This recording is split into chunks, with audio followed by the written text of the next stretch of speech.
नमस्कार जय भारत।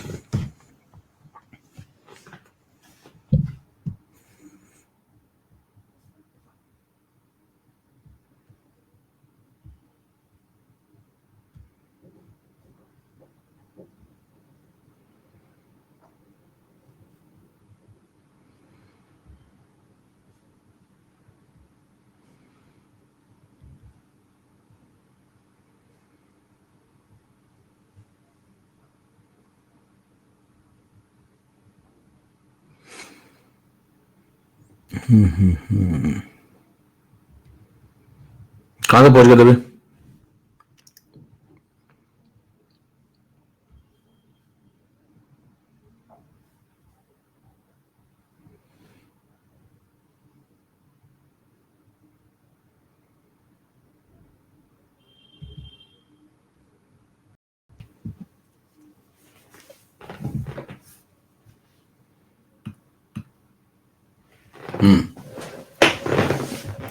चलिए आगे बढ़ते हैं फटाफट भाई। अंगूठा दिखाओ जल्दी से, जितने जुड़ चुके हैं। एवी क्लियर, फटाफट एवी लिख दो जल्दी से। एवी क्लियर है तो ओके। अंगूठा दिखाइए फटाफट, जल्दी से काम शुरू किया जाए। यस ठीक है। तो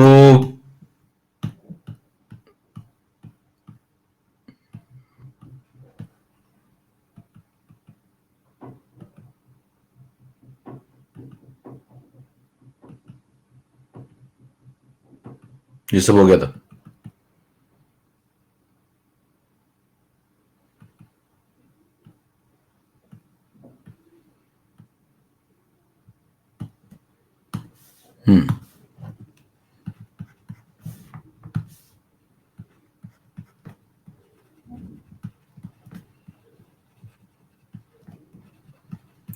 चलिए भाई, स्लाइड नंबर 1। पिछली क्लास हम लोगों ने जो ग्रुप प्रेसिपिटेशन वाला लॉजिक समझा था, उसमें आपको पहले तो कुछ रेडिकल्स दिमाग में रखने होंगे। जैसे जीरो ग्रुप बताया था मैंने आपको, फिर फर्स्ट ग्रुप बताया था, फिर सेकंड ग्रुप बताया था। सेकंड के अंदर सेकंड ए था, सेकंड बी था। दो बातें लिखी थी। और फिर आपको बताया था थर्ड ग्रुप क्या होता है, फिर फोर्थ ग्रुप, फिर फिफ्थ और सिक्स्थ। इसमें कुछ बातें समझ लीजिए, जो 2-3 सवाल आते हैं। सवाल नंबर 1, पहले तो आपको सबकी लिस्ट थोड़ी सी ध्यान रखनी होगी। तो ये सब आपको इनऑर्गेनिक में पढ़ाया जाएगा कि पहले में तो अमोनियम आयन होता है। देखिए याद रखने का तरीका बहुत आसान है। पहले में अमोनियम आयन रहता है, ठीक है। फिर उसके बाद जो जीरो ग्रुप में तो अमोनियम आयन हो गया। फिर फर्स्ट ग्रुप से शुरुआत करें अगर आप, तो फर्स्ट ग्रुप में 3 व्यक्ति होंगे, एजी प्लस। और ये सब बातें मैंने आपको बता दी थी। कुछ बातें और इसमें ऐड करेंगे आज और खत्म करके फिर आगे बढ़ना। तो इसमें 3 व्यक्ति होंगे, Hg2+2, मर्क्यूरस और Pb+2। फिर आ जाइए अब सेकेंड ए पे और सेकेंड बी पे, ठीक है। सेकेंड ए पे अगर आप आते हैं तो इसमें Hg, Pb, Bi, Cu, Cd। अब इनको याद कैसे करना है, ये सब इनऑर्गेनिक वालों का काम है, ठीक है ना। तो कुछ काम उनको भी करने दीजिए, पैसे वो भी ले रहे हैं। तो ये सब आपको इनऑर्गेनिक में पढ़ाया जाएगा। इनके जो याद करने के तरीके होते हैं वो सब काम उधर का है, प्योरली उनका है, मतलब है ना। यहां थोड़ा कंसेप्ट की बात हम लोग यहां पे कर लेंगे, जो अपना कंसेप्ट है। तो जैसे इसको याद रखने का तरीका होता है ऐसे सब सनसन, है ना। तो ये सब जो है ऐसे सब सनसन वगैरह ये इनऑर्गेनिक वाले आपको याद कराएंगे, ठीक है। तो ये सब उनका काम है। अपने यहाँ पे जो मेन काम अपना है क्यूएसपी केएसपी से कनेक्टेड। अच्छा, कुछ बातें मैं याद करने के तरीके आपको बताता हूँ लॉजिकल। जैसे तीसरे ग्रुप में 3 लोग रहते हैं, तीसरे ग्रुप में 3 लोग रहते हैं। चौथे ग्रुप में 4 लोग रहते हैं, ZnMnNiCO, ठीक है। पांचवा और छठा कैसे ध्यान रखना है। अच्छा, तीसरे ग्रुप में जो 3 लोग रहते हैं उन पे चार्ज भी +3 होता है, ठीक है। चौथे में जो 4 होते हैं उन पे चार्ज +4 नहीं होता है, ZnMnNiCO। अब ये सब आपको याद करवा देंगे इनऑर्गेनिक वाले। तो जैसे तीसरे ग्रुप में याद करने का तरीका फेको आलू बताएंगे क्या क्या चलता रहता है, ठीक है। वो सब तो उधर का काम है, प्योरली उनका काम है। तो अपने मेन काम करते हैं फटाफट, ये सब आपको याद करा दिया जाएगा। पांचवें छठे ग्रुप में आइए। पांचवें छठे ग्रुप में आप देखिए, जब एल्कलाइन अर्थ मेटल पे आप जाएंगे तो Be, Mg, Ca, Sr, Ba, Ra ये होते हैं second day group, alkaline earth metal. तो नीचे से Ra काटो, ऊपर से Be काटो, ठीक है। तो बचे कितने, 1 2 3 4 लोग। इसमें से BaCaSR ये तो डाल दो उठा के, कहां पे, 5वें में, नीचे वाले 3 डाल दो यहां पे, BaCaSR, और ये जो Mg बच गया इसको उठा के यहां डाल दो, तो ये +2 यहां जाएगा और ये 3 यहां जाएगा। तो इस तरीके से आपको मतलब कुछ हद तक ये बातें दिमाग में सेट हो जाएंगी। बाकी इनके जो याद करने के तरीके होते हैं उसे भी मैं आपको बता दीजिएगा। मुद्दे की बात पे आइए। मुद्दे की बात नंबर 1 कि बताओ यहाँ सेकंड ए ग्रुप चल रहा है और यहाँ पे सेकंड बी ग्रुप चल रहा है ना, तो सेकंड ए में और सेकंड बी में क्या डिफरेंस है? तो सेकंड ए सेकंड बी में डिफरेंस समझिए। ये जो सेकंड ए वाले होते हैं ये इनसॉल्युबल होते हैं YAS में, इनसॉल्युबल इन YAS। अब YAS क्या होता है भाई? Insoluble in YAS। और ये सवाल आ चुका है क्योंकि सेकेंड बी वाले सॉल्युबल होते हैं इन YAS। YAS क्या होता है? येलो अमोनियम सल्फाइड, है ना। YAS यहां पे क्या है? Yellow ammonium sulphide. तो आपसे कोई पूछा जाए इसमें सवाल क्या क्या आ सकते हैं, तो वो समझते जाइए जरा क्या क्या सवाल आएंगे। येलो अमोनियम सल्फाइड क्या होता है भाई? YAS का फुल फॉर्म है येलो अमोनियम सल्फाइड। इसका फॉर्मूला होता है NH4 होल ट्वाइस S और यहां X वेरिएबल होता है। तो ये जो येलो अमोनियम सल्फाइड है ये आप जब मिलाएंगे तो होता क्या है इसके अंदर, इनऑर्गेनिक में थोड़ी बात समझिए कि जब आप सेकंड ए ग्रुप की टेस्टिंग कर रहे होंगे और सेकंड बी ग्रुप की टेस्टिंग कर रहे होंगे तो अगर पीपीटी आया हुआ है तो पीपीटी को छान लिया जाता है। छानने के बाद पीपीटी को छानते कैसे? फिल्टर पेपर से, और फिर उसको येलो अमोनियम सल्फाइड वाला सॉल्यूशन उसमें मिलाते हैं। अगर पीपीटी इनसॉल्युबल ही रहा, डिसॉल्व नहीं हुआ, है ना, डिसॉल्व नहीं हुआ, पीपीटी गायब नहीं हुआ, डिसअपीयर नहीं हुआ, है ना, तो फिर वो सेकंड ए वालों का है। और अगर वो डिसॉल्व हो गया, सॉल्युबल हो गया, गायब हो गया, तो फिर वो सेकंड बी वालों का है। समझ पा रहे हैं? तो पीपीटी को छान लेंगे, छानने के बाद अगर वो सॉल्युबल हो गया तो सेकंड बी वालों में, और अगर इनसॉल्युबल बना रहा तो फिर वो सेकंड ए वालों का है। इससे ये पता चलता है कि वो इनमें से कोई है या फिर इनमें से कोई है। एक बात तो ये सवाल आता है। दूसरा सवाल मैंने आपको बताया था कि सेकंड ग्रुप के अंदर जो डाइल्यूट HCl के साथ H2S मिलाया वो क्यों, H2S के साथ HCl क्यों मिलाया है? तो सेकंड ग्रुप की टेस्टिंग जब आप कर रहे थे तो आपको एक सवाल मैंने पिछली क्लास में बताया था। सवाल ये था कि जब सेकंड ग्रुप की टेस्टिंग करते हैं, और इसका जवाब मैं बता चुका हूं आपको, तो डाइल्यूट HCl प्लस H2S क्यों लेते हैं? तो यहां रीजन क्या देंगे आप कि H2S एक वीक इलेक्ट्रोलाइट है, HCl इसके ऊपर कॉमन एन इफेक्ट लगाता है जिससे सल्फाइड कंट्रोल में आ जाता है। ये बात पिछली क्लास में मैंने आपको बता दी थी। और जब सल्फाइड कंट्रोल में आ जाता है तो यही हम चाहते हैं कि सल्फाइड कंट्रोल में आ जाए। क्यों? क्योंकि सिस्टम में हम सिर्फ इतना QSP रखना चाहते हैं कि वो क्रॉस करे तो किसके KSP को क्रॉस करे? सेकेंड ग्रुप सल्फाइड्स को क्रॉस कर दे, लेकिन KSP of fourth group sulphide को क्रॉस ना कर पाए। ध्यान दीजिए, जब आप दूसरे ग्रुप की टेस्टिंग कर रहे हैं, तो आपको अभी पता थोड़ी कि दूसरा प्रेजेंट है या प्रेजेंट नहीं है। तो अब जब आप इसकी टेस्टिंग करेंगे तो आपको ये पता नहीं कि ये प्रेजेंट है या नहीं है, तो आप ये कोशिश करेंगे कि सिस्टम में सिर्फ इतना ही सल्फाइड रखा जाए, कि वो सफिशियंट हो किसका पीपीटी बनाने में, दूसरे का। चौथे का पीपीटी बनाने में सफिशियंट ना हो। क्यों? चौथे वाले का जो KSP है वो ज्यादा होता है किससे? दूसरे वाले से। मैंने आपको बताया था कि जब आप नीचे की दिशा में जाएंगे तो KSP की वैल्यू बढ़ती है, नीचे की दिशा में जाएंगे तो KSP की वैल्यू बढ़ती है। तो इसमें इंपॉर्टेंट पॉइंट क्या है? नंबर 1 पॉइंट, नीचे की दिशा में जाने में KSP की वैल्यू बढ़ती है, पॉइंट नंबर 1। पॉइंट नंबर 2 कि सल्फाइड्स के आपको 2 जगह पीपीटी मिलते हैं, एक दूसरे ग्रुप में और एक चौथे ग्रुप में। पॉइंट नंबर 3, दूसरे और चौथे को अलग क्यों रखा? क्योंकि चौथे वाले का KSP ज्यादा था। पॉइंट नंबर 4 कि जब हम दूसरे ग्रुप की टेस्टिंग करते हैं तो उसमें डाइल्यूट HCl के साथ H2S के साथ डाइल्यूट HCl क्यों मिलाते हैं? तो उसका रीजन है कॉमन एन इफेक्ट लगाना। कॉमन एन इफेक्ट लगाने से क्या फायदा होता है? पिछली क्लास में मैंने आपको बताया था सल्फाइड कंट्रोल में आ जाएगा, और सल्फाइड सिस्टम में सिर्फ इतना ही छोड़ेंगे कि जिससे पीपीटी बने तो किसका बने? सेकंड वालों का बने। और अगर सेकंड वालों का ना बने, मान लीजिए सेकंड वाले है ही नहीं वहां सॉल्ट के अंदर, तो फिर किसी का पीपीटी ना बने। तो किसी भी हालत में चौथे वालों का पीपीटी नहीं बनने देना है, क्योंकि मैंने सेकंड ग्रुप की टेस्टिंग यहां पे कर रहा हूं, और जब सेकंड ग्रुप की टेस्टिंग कर रहा हूं तो मैंने सेलेक्ट कर रखा है किसको? सेकंड ग्रुप को। तो मेरा मकसद है ये जानना कि सेकंड वाले की हाँ है या फिर ना है। तो आपको सेकंड वाले की हाँ या ना सुननी है। तो वो कब सुनाई पड़ेगी? जब आप किसी और का पीपीटी ना बन जाए, है ना। बने तो इसका बने, नहीं तो किसी का ना बने। माहौल ऐसा रखिए कि बने तो इसका बने, नहीं तो किसी और का ना बन जाए। कितनों की बात समझ में आ गई कि ये HCl क्यों मिलाया गया? यहाँ पे यही पूछा जाता है सवाल, कई बार आ चुका है सवाल कि H2S के अंदर HCl क्यों मिलाया जाता है। तो रीजन क्या बताएंगे? कॉमन एन इफेक्ट लगाया जाता है जिससे सल्फाइड थोड़ा कंट्रोल में आ जाए, और सल्फाइड कंट्रोल में आ जाएगा तो बताइए किसका पीपीटी बन पाएगा, सेकंड का बन पाएगा, फोर्थ का नहीं बन पाएगा। तो इस बात को एक लाइन में मैं यहां पर लिख देता हूं, देख लीजिए फटाफट। इस लाइन को एक लाइन में यहां पर लिख देता हूं। पिछली क्लास में मैंने आपको बताया भी था, अगर आप आए हो तो कंडीशन अप्लाइड। यहां पे देखिए ध्यान से, एक सवाल पूछा जाएगा, in second group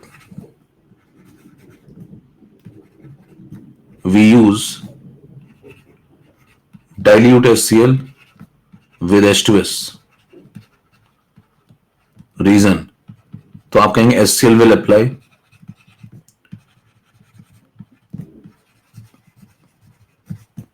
common an effect,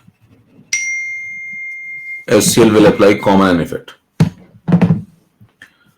किसके ऊपर, on H2S, so that sulfide ion concentration decreases। ठीक है, और sulfide ion concentration decreases to avoid the precipitation of fourth group sulfides। तो ये लॉजिक है। एक सवाल आपको ये मिलेगा। दूसरा सवाल आपसे पूछेगा कि बताओ सेकेंड डे सेकेंड बी में क्या अंतर है, तो क्या बोलेंगे सेकेंड डे वाले इनसॉल्युबल होते हैं और सेकेंड बी वाले सॉल्युबल होते हैं, किसमें, येलो अमोनियम सल्फाइड में। तीसरा सवाल, तीसरे ग्रुप में अगर आपने देखा तो वहां पे टेस्टिंग में एक सवाल आता है कि यहाँ पे ग्रुप रिएजेंट क्या यूज किया था तीसरे ग्रुप में, याद होगा, अगर बताओ भी तीसरे ग्रुप में ग्रुप रिएजेंट क्या यूज किया था, तीसरे ग्रुप में ग्रुप रिएजेंट क्या यूज किया था। हाँ, तो एक सवाल आएगा यहाँ पे कि बताओ NH4OH के साथ आपने NH4Cl क्यों लिया हुआ है, ये ग्रुप रिएजेंट आपने क्यों इस्तेमाल किया। ये बात अगर आप पिछली क्लास करके आए होंगे तो यहाँ पे बताई गई थी।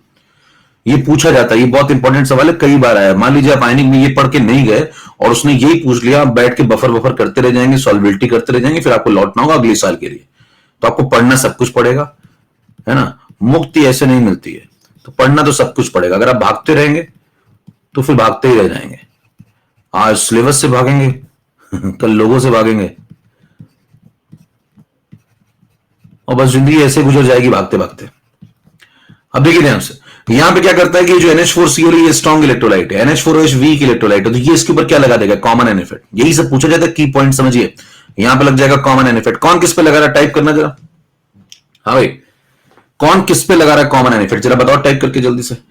NH4Cl लगा रहा है किसके ऊपर, NH4OH के ऊपर। क्या करेगा, उससे क्या होगा, इसकी रिएक्शन कहां चली जाएगी, बैकवर्ड। और बताइए सिस्टम में क्या हो जाएगा, सिस्टम में जो OH नेगेटिव वो कम हो जाएगा, और सिस्टम में OH नेगेटिव को कंट्रोल ही तो करना था। क्यों, क्योंकि ध्यान दीजिए, जब आप ऊपर वालों की टेस्टिंग करते हैं तो आपको क्या खतरा बना रहता है कि कहीं नीचे वालों का पीपीटी ना आ जाए। हाँ भाई, क्योंकि अगर ऊपर वालों की आप टेस्टिंग कर रहे हैं, मान लो थर्ड ग्रुप की टेस्टिंग कर रहे हैं, तो क्या खतरा बना हुआ कि चौथे पांचवें छठे लोग, ये लोग कहीं पीपीटी ना बना लें।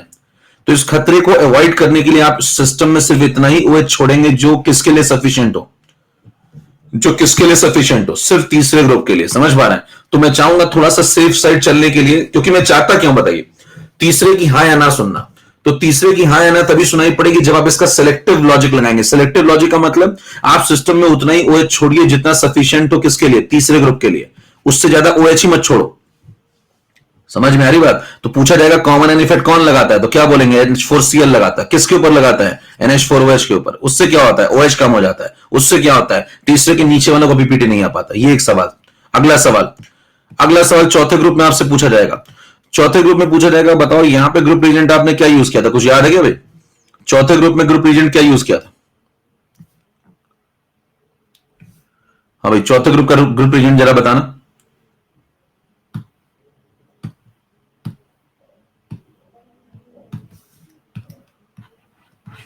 तो फोर्थ ग्रुप में आ जाओ भाई। और इसका जो ग्रुप रिएजेंट था वो अगर आपको याद हो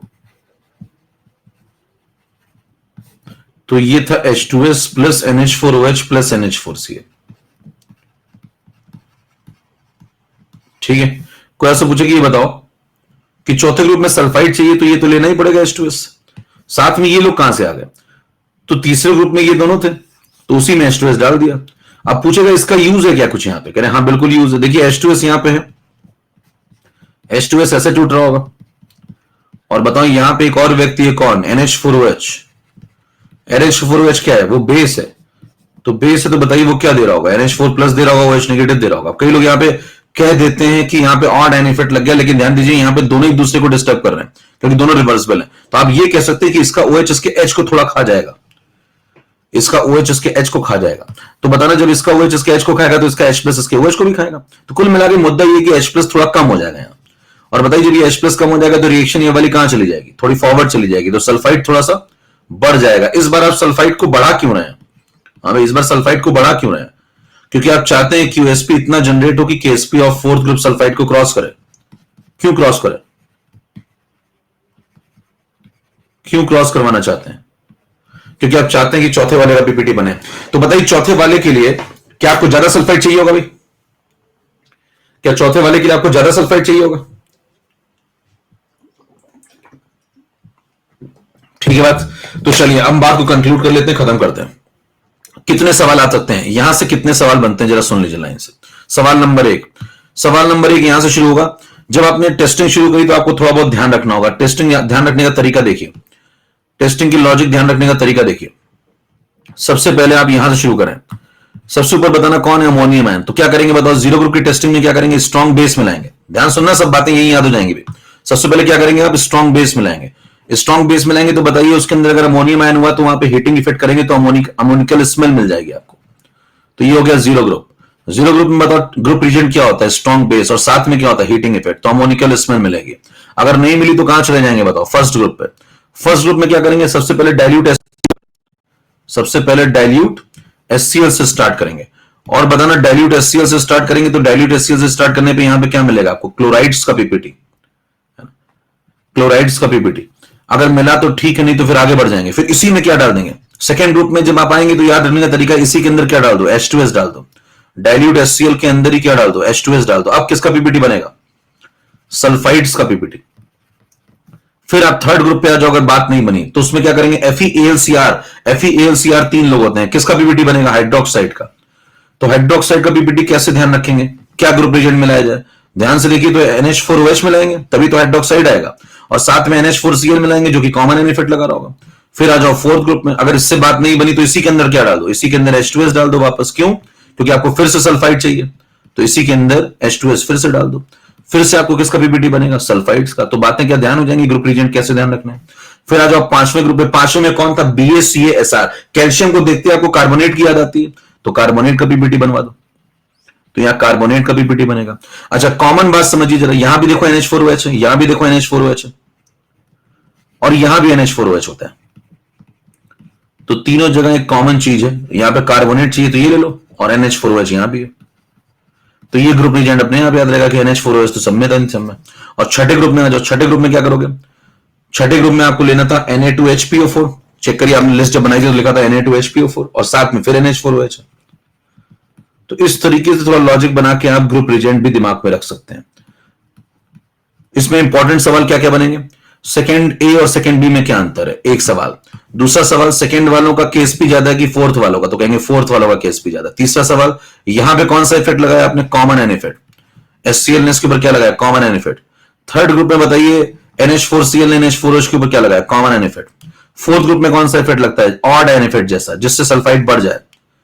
कितनी बातें दिमाग में सेट हो गई? इतनी बातें दिमाग में सेट हो गई काम काम की। तो इतना इसमें पढ़ना पड़ेगा। अब ये सब इनऑर्गेनिक का पार्ट है, थोड़ा मैंने बता दिया, बाकी सब आपको इनऑर्गेनिक वाली जनता बताएगी। ठीक है, हम लोग चलते हैं बफर की तरफ। जिन्होंने पिछली क्लास करी होगी अगर, तो फिर उनको ये बातें समझ में आ रही होंगी, नहीं तो मुंह खोल के कई लोग देख रहे होंगे, पिछली क्लास में आए नहीं होंगे, अचानक से आके बैठ गए होंगे यहां पे, करें ये क्या चल रहा है, नया चैप्टर शुरू हो गया क्या? ठीक है भाई। तो पिछली क्लास अगर आपने की होगी तो ये सब बातें आपके दिमाग में सेट हो गई होंगी अब तक। चलिए अब आगे बढ़ जाएं। इतना कर लेने के बाद अब हम लोग चलते हैं बफर पे। 6 नंबर पे आइए। अब यहां से शुरू होता है, यहां से अब जिंदगी। कितने लोग नए आए अभी देखो, आज पिछली क्लास में कितने लोग नहीं आए थे वो लोग ए लिखेंगे, और जो लोग आए थे वो लोग बी लिखेंगे। जो लोग नहीं आए थे वो लोग ए लिखेंगे। जरा नहीं वाले ए, आए वाले बी। जरा पोल में आ जाओ जरा। हाँ, नहीं वाले ए लिखना जरा। देखो 7% लोग आए नहीं थे भैया। सी और डी 1% को तो पता ही नहीं कि वो आए थे कि नहीं आए थे। समाज यही लोग चला रहे हैं, सी वाले 2% वाले, इनको ये नहीं पता था कि आए भी थे कि नहीं आए थे। ठीक है, तो भैया ये 9-10% लोग मौसम की तरह आ रहे हैं, तो समझ लीजिए कि मतलब ये मौसम दोबारा लौट के आएंगे आपकी जिंदगी में। चलिए अब शुरू करते हैं बफर सॉल्यूशन। तो यहां से जिंदगी स्टार्ट कर लीजिए आप। पार्ट 5 शुरू हो रहा है, बफर सॉल्यूशन पार्ट 5। ठीक है, 10% जनता जो है आई नहीं थी भी। सेकेंड बी बता दो दिया। सेकेंड बी में क्या बताया मैंने कि जो सेकेंड ग्रुप के अंदर है उसमें सेकेंड डे वाले इनसॉल्युबल होते हैं। भाई आपको अगर सेकेंड ग्रुप की टेस्टिंग करी आपने, सल्फाइड का पीपीटी मिला, ठीक, पीपीटी को छान लो, उसमें क्या मिला लो, येलो अमोनियम सल्फाइड। अगर पीपीटी इनसॉल्युबल बना रहे तो फिर वो सेकेंड डे वालों का है, और अगर वो सॉल्युबल हो जाए, डिसॉल्व हो जाए, गायब हो जाए, डिसअपियर हो जाए, तो फिर वो सेकेंड बी वालों का है। क्लियर? समझ में आ गई बात? कन्फर्मेशन टेस्ट कुछ मतलब इनऑर्गेनिक वालों से पढ़ लो ना, मतलब सब हम ही पढ़ा देंगे क्या भैया? कहीं कन्फर्मेशन टेस्ट भी तुम ही पढ़ाओ है? सब यही पढ़ लो क्या? कुछ इनऑर्गेनिक में पढ़ लो ना, पैसे वो भी ले रहे हैं, तो कुछ उनसे पढ़ लो, सारा ज्ञान हम ही लोग क्या? हाँ, तो कुछ उनसे ही पढ़ लीजिए। ठीक, तो इतनी बात समझ में आ गई आपको? मेन पॉइंट दिमाग में क्या क्या रखें? चलो पॉइंट नंबर 1 बताओ, जल्दी से रिकवर कर लें। पॉइंट नंबर 1 बताना, बता पॉइंट नंबर 1 क्या बताओ? सेकंड के अंदर 2 होते हैं, second A second B. Second A क्या? Insolubles, yellow ammonium sulphide. Second B soluble. Point number 1 ये सब लिख लेना कहीं पे। अगला पॉइंट, 2 जगह सल्फाइड का पीपीटी मिलता है, कहां कहां? दूसरे में और चौथे में, राइट? किसका केएसपी ज्यादा होता है बताओ? चौथे का, राइट? बताओ सेकंड वाले में क्या लगवाया आपने? Common an effect. ठीक, तीसरे वाले में क्या लगवाया आपने? Common an effect. चौथे वाले में कैसा इफेक्ट लगवा रहे हैं? ऑड एन इफेक्ट जैसा, सल्फाइड को बढ़वा रहे हैं। ऊपर वालों में कॉमन एन इफेक्ट लगता है, नीचे वालों में ऑड एन इफेक्ट लगता है। समझ पा रहे हैं? ऊपर वालों में कॉमन एन इफेक्ट, नीचे वालों में ऑड एन इफेक्ट। टेबल में नीचे जाते समय केएसपी की वैल्यू बढ़ती है। क्लियर इतना मामला? चले आगे। अब लोग बफर की तरफ बढ़ लेते हैं बहुत जल्दी में। चलिए अब एक बार सब लोग, जितनी जनता जुड़ गई है बफर पढ़ने के लिए रेडी है एकदम, तो एक बार अंगूठा दिखा दीजिए, बफर शुरू करते हैं। अब नई बात शुरू हो रही है, यहां से जिंदगी शुरू कर सकते हैं जो अभी आए हो। ठीक है, जो अभी भी जुड़े हैं। एक किलो सेकंड में क्यूएसपी किसका लिया था? क्यूएसपी किसका लोगे?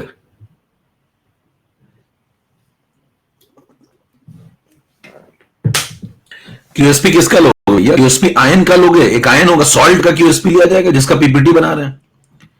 पीपीटी यहां किसका चेक कर रहे थे सेकंड में? जैसे एचजीएस का आप पीपीटी चेक कर रहे थे, तो क्यूएसपी किसका लोगे? एचजीएस का। यहां किसका लोगे? पीबीएस का। यहां किसका लोगे? BI2S3 का। चलिए भाई, buffer solution.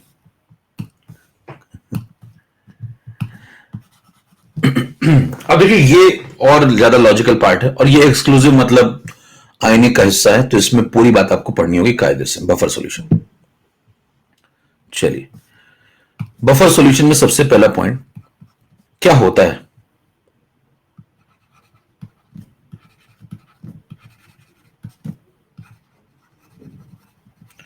It is the solution which can resist the change in pH.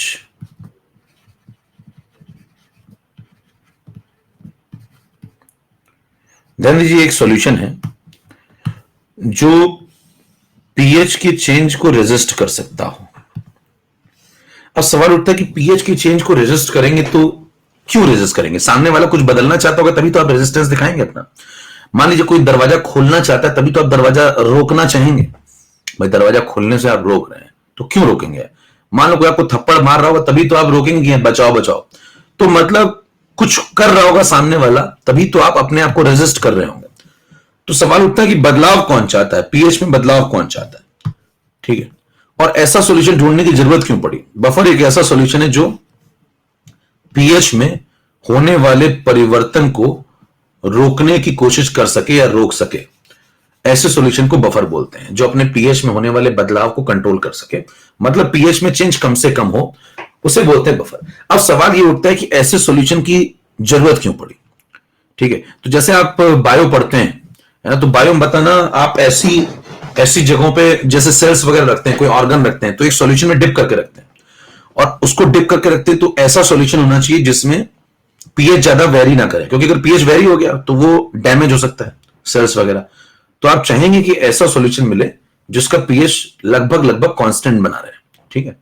अच्छा, कौन ऐसे लोग हैं जो पीएच को बदलना चाहते हैं? ऐसे कौन लोग हैं, कौन हमलावर कौन है? तो आप कहेंगे देखिए यहां पे कंडीशंस फॉर बफर सॉल्यूशन समझिए पहले। कैसे पता लगाएंगे कौन सा बफर सॉल्यूशन है कौन सा नहीं है?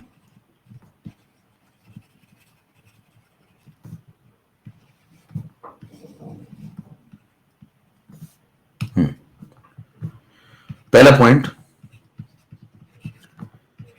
if we mix a small amount of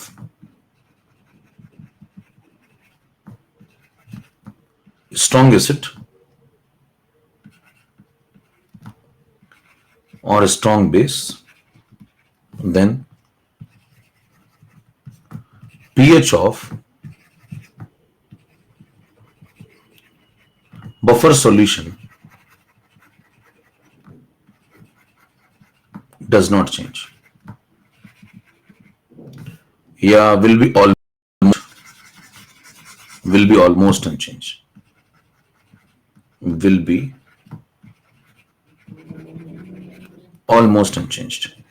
शब्दों का इस्तेमाल बहुत ध्यान से देखिए क्या कर रहे हैं, उनको ध्यान से, इसको लाइनों को पढ़िए तब तक जब तक मैं लिख रहा हूं। ऑन कंसंट्रेशन और डाइल्यूशन, जिसको जिंदगी में बफर नहीं समझ में आया वो आज समझ में आ जाएगा, और एकदम कंसंट्रेशन लगा के पढ़ते रहिए। ऑन कंसंट्रेशन और dilution, the pH of buffer solution will remain same, will remain unchanged या same। अब जरा ध्यान से बात समझिए, कौन बफर बन जाता है? क्या दुनिया में जितने सॉल्यूशन आपको नजर आ रहे हैं सब बफर? नहीं, बहुत कम सॉल्यूशन बफर होते हैं। कौन बनता है बफर? बफर वो होता है जो अपने अंदर होने वाले पीएच के चेंज को कंट्रोल कर सके, अपने अंदर होने वाले पीएच के चेंज को रेजिस्ट कर सके, बराबर, यानी कि पीएच के परिवर्तन को रोक सके। अब सवाल ये उठता है कि पीएच में परिवर्तन कराना कौन चाहता है? तो एक अटैक हो सकता है। कौन कौन बाहर से ऐसे लोग जो अटैक कर रहे हैं, जो चाहते हैं पीएच बदल जाए? एक स्ट्रॉन्ग एसिड चाहता है, मान लीजिए बाहर से स्ट्रॉन्ग एसिड आ गया, या कोई स्ट्रॉन्ग बेसिक कैरेक्टर वाला आदमी बाहर से आया, वो चाहेगा पीएच चेंज हो जाए। अगर उसका अटैक हो गया तो एक कंसंट्रेशन का मतलब पानी कम हो गया किसी वजह से, या डाइल्यूशन या पानी बढ़ गया। ये चार अटैकर हैं, इनके ऊपर अगर आप नंबरिंग कर लें तो अटैकर नंबर 1, 2, 3 और 4, ध्यान दीजिए ये चार अटैकर हैं। ये चाहते हैं कि बफर, मतलब जो भी सॉल्यूशन है आपके पास जिसको आप बफर बोल रहे हैं, उसका पीएच चेंज हो जाए, और बफर वो बन पाएगा, वो सॉल्यूशन ही बफर बन पाएगा जो अपने पीएच को इन चारों से बचा ले। अगर आप इन चारों से अपने पीएच को बचा ले जाएंगे तो आप बफर बनने के लायक हैं, और अगर नहीं बचा पाएंगे तो आप बफर बनने के लायक नहीं है। ये तो हो गई कंडीशन, कौन बनेगा बफर और कौन नहीं बन पाएगा। इतनी बात सबको समझ में है कि चार अटैक हो रहे हैं, ठीक है। अब सवाल उठता है कि ऐसा सॉल्यूशन ढूंढ क्यों रहे हो भैया? मतलब आज आप बफर पढ़ना शुरू कर देंगे, कल आप कुछ और पढ़ना शुरू कर देंगे, तो सवाल उठेगा ना कि ऐसा सॉल्यूशन आप ढूंढ क्यों रहे हैं भाई? ऐसा सॉल्यूशन आप क्यों ढूंढ रहे हैं जो बफर सॉल्यूशन है? तो आपको क्या रीजन बताया मैंने, क्या रीजन बताया कि जब आप सेल्स वगैरह रखते हैं, सेल्स वगैरह, तो बताइए सेल्स वगैरह रखते हैं तो उसमें आपको ऐसे सॉल्यूशन में डिप करके रखना होगा जिसका पीएच ऑलमोस्ट कैसा रहे? अनचेंज। क्योंकि अगर पीएच चेंज हो गया, अगर पीएच में परिवर्तन आ गया, है ना, अगर पीएच में परिवर्तन आ गया तो फिर वो सेल्स डिस्ट्रॉय हो सकती हैं। समझ पा रहे? तो आप चाहेंगे उनका पीएच, तो आपको जरूरत क्यों है ऐसे सॉल्यूशन की, समझ में आ गया? कैसे पहचानेंगे ऐसा सॉल्यूशन, वो समझ में आ गया। अब बफर सॉल्यूशन को ढूंढना शुरू करते हैं। जरा बताइए, शुरू में आपने आयनिक शुरू करी थी, पहला क्या पढ़ा? सबसे स्टार्टिंग आपने क्या पढ़ा? पानी। स्टार्टिंग कहां से हुई थी? पानी से। क्या पानी बफर है? सबसे सस्ता तो पानी मिला ना भाई, क्या पानी बफर है? नहीं। क्यों? पानी में थोड़ा सा HCl मिलाओ, पानी में थोड़ा सा HCl मिलाओ, याद करो पार्ट 1 पे आ जाओ, 0.1 मोलर, 0.1 मोलर पानी में थोड़ा सा HCl मिलाओ, 0.1 मोलर HCl बना दो भाई, पीएच कितना हो गया बताओ? पानी का पीएच पहले 7 था। हाँ भाई, पानी का पीएच पहले 7 था, उसमें आप थोड़ा सा एचसीएल मिला दो, 0.1 मोलर एचसीएल बना दो। बताइए क्या पीएच कितना हो जाएगा? 1। कितने से चेंज हो गया? 6 से। 7 से सीधे कहां पहुंच गया? 1। 6 से चेंज, इसका मतलब पानी बफर बनने के लायक नहीं है।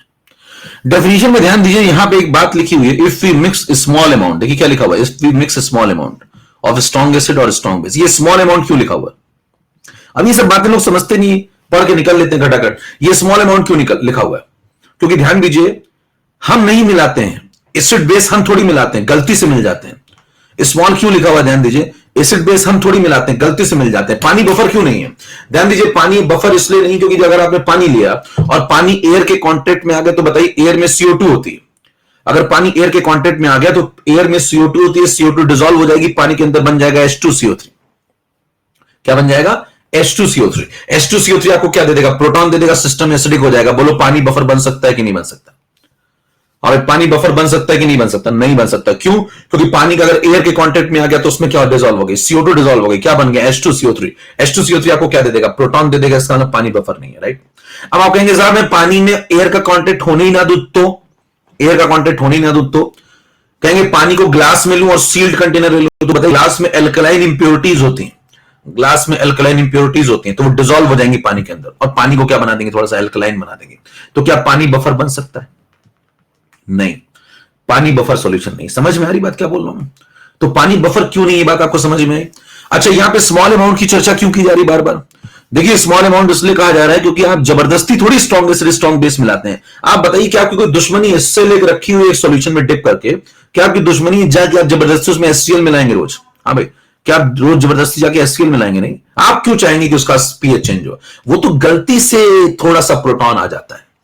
ध्यान दीजिए, स्ट्रॉन्ग एसिड का एडिशन गलती से हो रहा है, आप जानबूझ के रोज जाकर के उसका पीएच चेंज करेंगे। एक सेल है, एक लिक्विड में डिप पड़ी हुई है, क्या रोज जाके आप उसमें एसिड मिलाओगे पानी बाल्टी भर कि भाई साहब आज जो थोड़ा सा एचसीएल डाल के देखता हूं क्या करता है? क्यों मिलाएंगे फालतू में? गलती से मिल जाता है। और जब गलती होती है तो बताइए, गलती जब गलती से होती है तो छोटी सी होती है। हाँ भाई, गलती जब गलती से होती है तो छोटी सी होती है, और जब छोटी सी होती है तो बताइए स्मॉल अमाउंट मिलाएंगे या फिर बहुत ज्यादा अमाउंट मिलाएंगे? इसीलिए डेफिनेशन में क्या लिखा होता है? Small amount. लोगों को जिंदगी में नहीं समझ में आती बात कि यहां पे स्मॉल अमाउंट क्यों लिखा हुआ है और यहां पे ऑलमोस्ट अनचेंज क्यों लिखा हुआ है। क्योंकि ध्यान दीजिए, अगर प्रोटॉन आएगा साथ तो थोड़ा बहुत तो पीएच चेंज होगा, लेकिन पीएच ना के बराबर चेंज होना चाहिए। थोड़ा बहुत तो पीएच चेंज होगा, लेकिन पीएच ना के बराबर होना चाहिए। समझ पा रहे? ना के बराबर चेंज होना चाहिए। अच्छा, बातें समझ में आ गई आपको कि कैसे बफर को पहचानेंगे? ये 4 अटैकर है, 1 2 3 4। अगर इनसे कोई अपने आप को बचा ले तो वो क्या बन जाएगा? बफर। पानी बफर है? नो। आगे बढ़ जाइए, आगे बढ़ जाइए। पानी बफर नहीं तो बताइए, आपने पार्ट 1 पढ़ना शुरू किया, क्या एचसीएल बफर है? क्या एचसीएल बफर है? एचसीएल भी बफर नहीं है। क्यों? एचसीएल में आप थोड़ा सा पानी मिला दीजिए, उसका पीएच चेंज हो जाता है। हेलो, याद करिए, आपने पढ़ा था कि इतने गुना डाइल्यूशन कर दूं तो पीएच इतने से इतना हो जाए। याद आया कुछ मामला जिस पर सवाल लगाए थे? तो बताइए, एचसीएल में अगर डाइल्यूशन कर देंगे तो क्या पीएच चेंज हो जाएगा? तो इसका मतलब एचसीएल बफर नहीं है, एनएओएच भी बफर नहीं है। पार्ट 1 भी खत्म हो गया, पार्ट 2 पे आ जाइए, पार्ट 2 पे आ जाइए, एस्टिक एसिड पे आ जाओ। बताओ, एस्टिक एसिड में पानी मिलाया था तो क्या पीएच चेंज हुआ था? ओस्टवाल्ड डाइल्यूशन लॉ, आयनिक सिमेट्री है, जरा देखिए ध्यान से, ओस्टवाल्ड डाइल्यूशन लॉ। क्या पार्ट 2 में भी आपको बफर नहीं मिलेगा? कितनों को यहां तक की बात समझ में आ गई? जल्दी से अंगूठा दिखाई। पार्ट 1 में बफर नहीं मिला, पार्ट 2 में बफर नहीं मिला, पानी बफर नहीं है। कितनों को समझ में आ गई बात? फटाफट अंगूठा दिखाई, 10 सेकंड के अंदर सब जनता। तो आपको जिंदगी में अगर बफर नहीं समझ में आया तो आज आ जाएगा, और अगर आज नहीं आया तो आप जिंदगी में नहीं आएगा। जिंदगी में नहीं आया तो आज आ जाएगा, और अगर आज नहीं आया तो अब जिंदगी में नहीं आएगा, यकीन मानिए। तो अब उसके बाद देखिए, पानी नहीं मिला बफर, पार्ट 1 में बफर नहीं मिला, पार्ट 2 में बफर नहीं मिला, पार्ट 3 पे चलते हैं। बोलो पार्ट 3 में कौन है? पार्ट 3 में कौन है भैया? पार्ट 3 में क्या सॉल्ट हाइड्रोलिसिस है? बताइए, सॉल्ट कितने प्रकार के थे? 4 प्रकार के। वहीं से बफर मिलना शुरू होता है। अब चैट बंद हो रही है, बफर ढूंढना शुरू कर रहे हैं। पार्ट 3 से आपको बफर मिलना शुरू होता है। चलिए 7 नंबर स्लाइड पे आइए।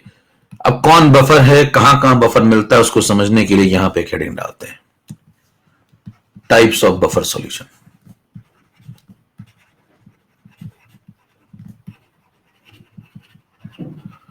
Types of buffer solution. देखिए, बफर सॉल्यूशन 2 प्रकार के होते हैं। एक होता है सिंपल बफर,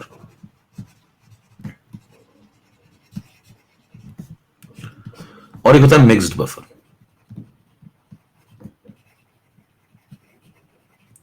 दो प्रकार के आपको बफर पढ़ने हैं।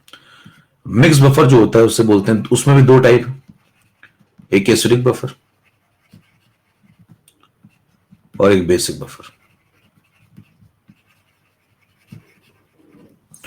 तो आपको दो प्रकार के पढ़ने हैं, एक तो सिंपल बफर पढ़ना है, तो पहले सिंपल से स्टार्ट करिए। ठीक है, सिंपल को सिंपल क्यों बोलते हैं ये आप तब समझ पाएंगे जब आप ये पढ़ लेंगे कि मिक्स्ड को मिक्स्ड क्यों बोलते हैं। तो पहले हम लोग क्या पढ़ने जा रहे हैं, सिंपल बफर। तो चलिए चलते हैं पहले सिंपल बफर की ओर।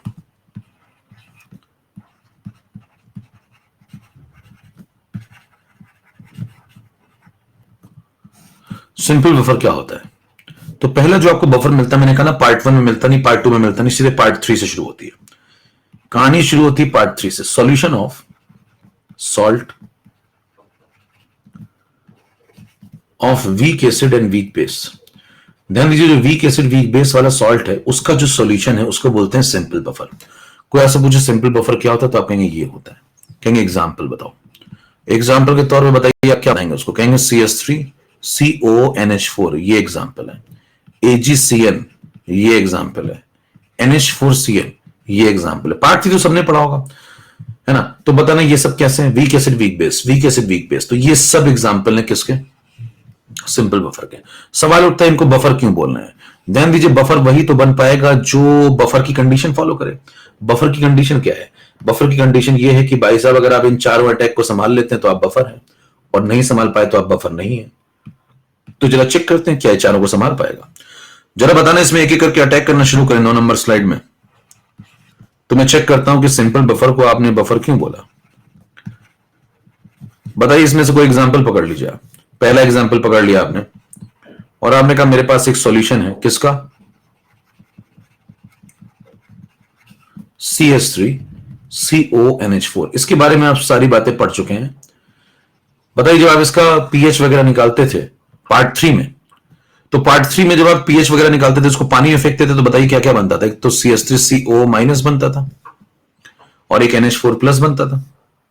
बना दो, फिर याद करो इन दोनों की हाइड्रोलिसिस होती थी, और जब इन दोनों की हाइड्रोलिसिस होती थी, क्योंकि भाई दोनों ही कैसे हैं, दोनों की हाइड्रोलिसिस होती थी क्योंकि दोनों ही कैसे हैं, दोनों में से कोई दर्शक नहीं है। तो बताइए जब इसकी हाइड्रोलिसिस होती थी तो एक रिएक्शन ये करता था, और इसकी हाइड्रोलिसिस होती थी तो एक रिएक्शन ये करता था। तो ये जब पानी से कांटेक्ट करता था तो CH3COH बना देता था, और ये पानी से जब कांटेक्ट करता था हाइड्रोलिसिस करता था तो NH4OH बनाता था। तो दो इक्विलिब्रियम चल रहे थे, किसका किसका। तो ये सब कंटेनर के अंदर चल रहा था। अब आपको बताना है कि बफर बनने के लायक है या नहीं है।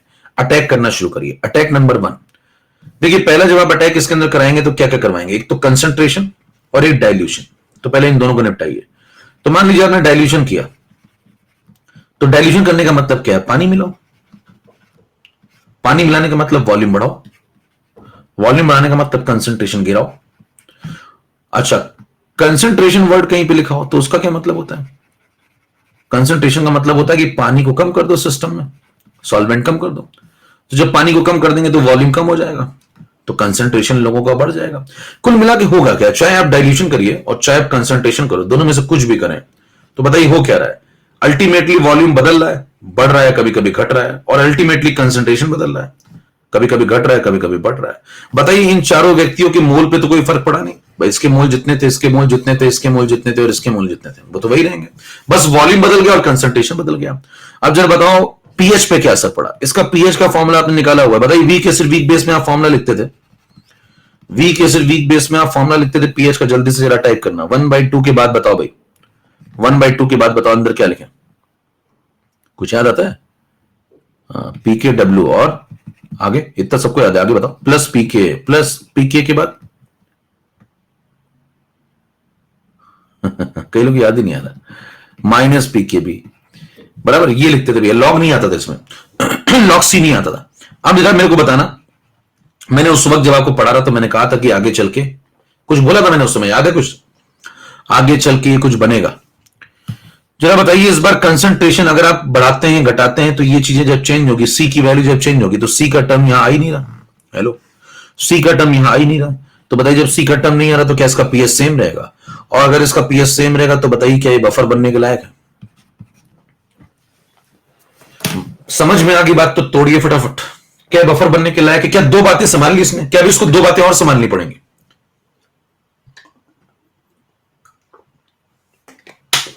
क्या इसको दो बातें भी और संभालनी पड़ेंगी?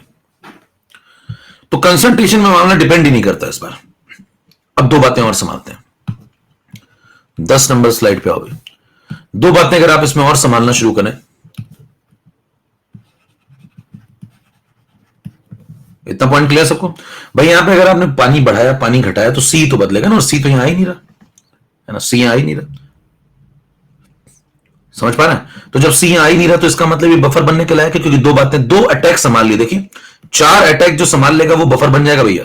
तो बताइए 3 नंबर 4 नंबर संभाल लिया इसने, अब 1 नंबर 2 नंबर की बारी है।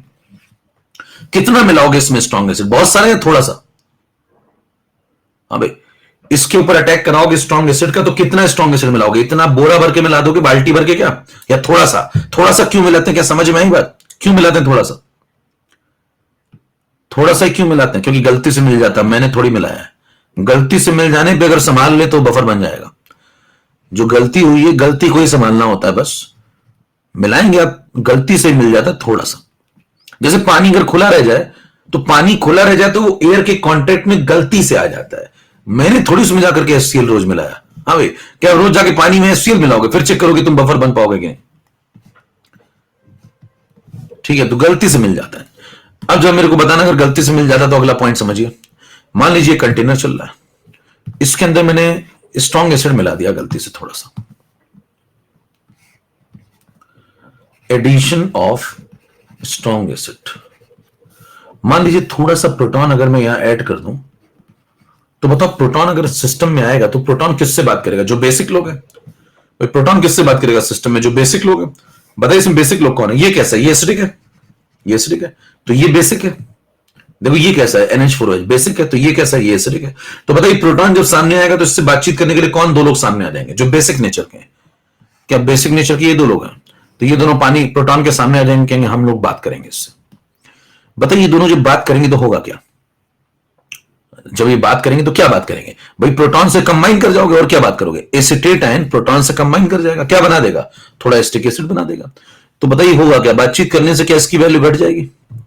बताइए ये बातचीत करेगा NH4OH इससे तो क्या करेगा? NH4OH और प्रोटॉन जुड़ जाएंगे तो क्या बन जाएगा? NH4 प्लस बन जाएगा और पानी निकल जाएगा। तो क्या इसकी वैल्यू भी घट जाएगी? तो देखिए ये दोनों बातचीत करेंगे। ये दोनों बातचीत करने के लिए क्यों आ गया है? क्योंकि इनका नेचर बेसिक था और इन्होंने प्रोटॉन को संभाल लिया। और प्रोटॉन को जब संभाल लिया तो इन दोनों ने बातचीत करी और देखिए इनको पता नहीं था कि बातचीत करने से वैल्यू कम हो जाती है। देखिए इनको पता नहीं था कि बातचीत करने से वैल्यू कम हो जाती है। तो बताइए जब इनकी वैल्यू कम हो जाएगी तो ये दोनों का क्या होगा? एसिटेट प्रोटॉन से कंबाइन करेगा तो बताओ ये बढ़ जाएगा। और बताइए NH4OH जब प्रोटॉन से कंबाइन करेगा तो क्या NH4 प्लस बढ़ जाएगा? तो सिस्टम में क्या हुआ? दो लोगों के मोल थोड़े कम हो गए। भाई इन दोनों के मोल थोड़े कम हो गए और इन दोनों के मोल थोड़े बढ़ गए। बताइए अल्टीमेटली क्या चेंज हुआ? मोल चेंज हुए। अल्टीमेटली क्या चेंज हुआ? थोड़े बहुत मोल चेंज हुए। मोल चेंज होने से क्या बताइए पीएच के ऊपर कोई असर पड़ेगा इस पर? बताओ मोल चेंज होंगे तो सी चेंज होगा। यहां तो सी आ ही नहीं रहा। अभी यहां तो सी आ ही नहीं रहा। तो बताइए इस बार अगर आप थोड़ा बहुत मोल चेंज करेंगे, इनके मोल घट जाएंगे, इनके मोल बढ़ जाएंगे, तो यहां पे तो सी ही नहीं आ रहा। तो बताइए क्या पीएच अभी भी सेम रहेगा? तो पीएच लगभग लगभग अभी भी उतना ही रहेगा। और अगर अभी भी उतना रहा इसका मतलब क्या ये बफर की तीसरी कंडीशन को भी फॉलो कर गया, यानी कि थोड़ा बहुत प्रोटॉन भी झेल जाएगा। कितनों को बात समझ में आ रही है? तोड़ते जाइए फटाफट, बात समझ में आई तो मैं आगे बढ़ता जाऊं फटाफट। ये सब कंसेप्ट समझने में समय लगता है थोड़ा, नहीं तो आप रट लीजिए। देखिए दूसरा एक और तरीका हो सकता है कि आप सिंपल बफर होता है, कौन होता है? ये होता है, खत्म। एग्जाम्पल कहीं खत्म हो गया, याद कर लिया, हो गया, लर्न बाय हार्ट। कहीं मेरे मास्टर ने भी जिंदगी भर याद किया इसको कि होता है, उसने बता दिया होता है, मैंने मान लिया, खत्म हो गया। मैं लोगों को मनवाऊंगा, उसने मेरी जिंदगी बर्बाद की, मैं लोगों की करूंगा। इस प्रकार से पूरा समाज पैदल हो जाएगा। कुछ समय बाद मैं पूरी दुनिया को मूर्ख बना के भेज दूंगा। तो एक तरीका ये भी हो सकता है जिंदगी जीने का। और दूसरा हो सकता है अपने जैसे कुछ समझदार लोग बना लीजिए, लेकिन उसके लिए आप भी तो होने चाहिए। समझ रहे? उसके लिए आप भी तो होने चाहिए, तभी तो अपने जैसे बना पाएंगे। अगला सुनिए, लास्ट, क्या एक और अटैक बाकी है? क्या कुछ और एक काम करना बाकी है? क्या क्या करना चाहिए बताओ? अगला काम जल्दी से बताओ, टाइप करो, क्या करें अगला काम? बताओ अगला काम क्या समझाना चाहिए?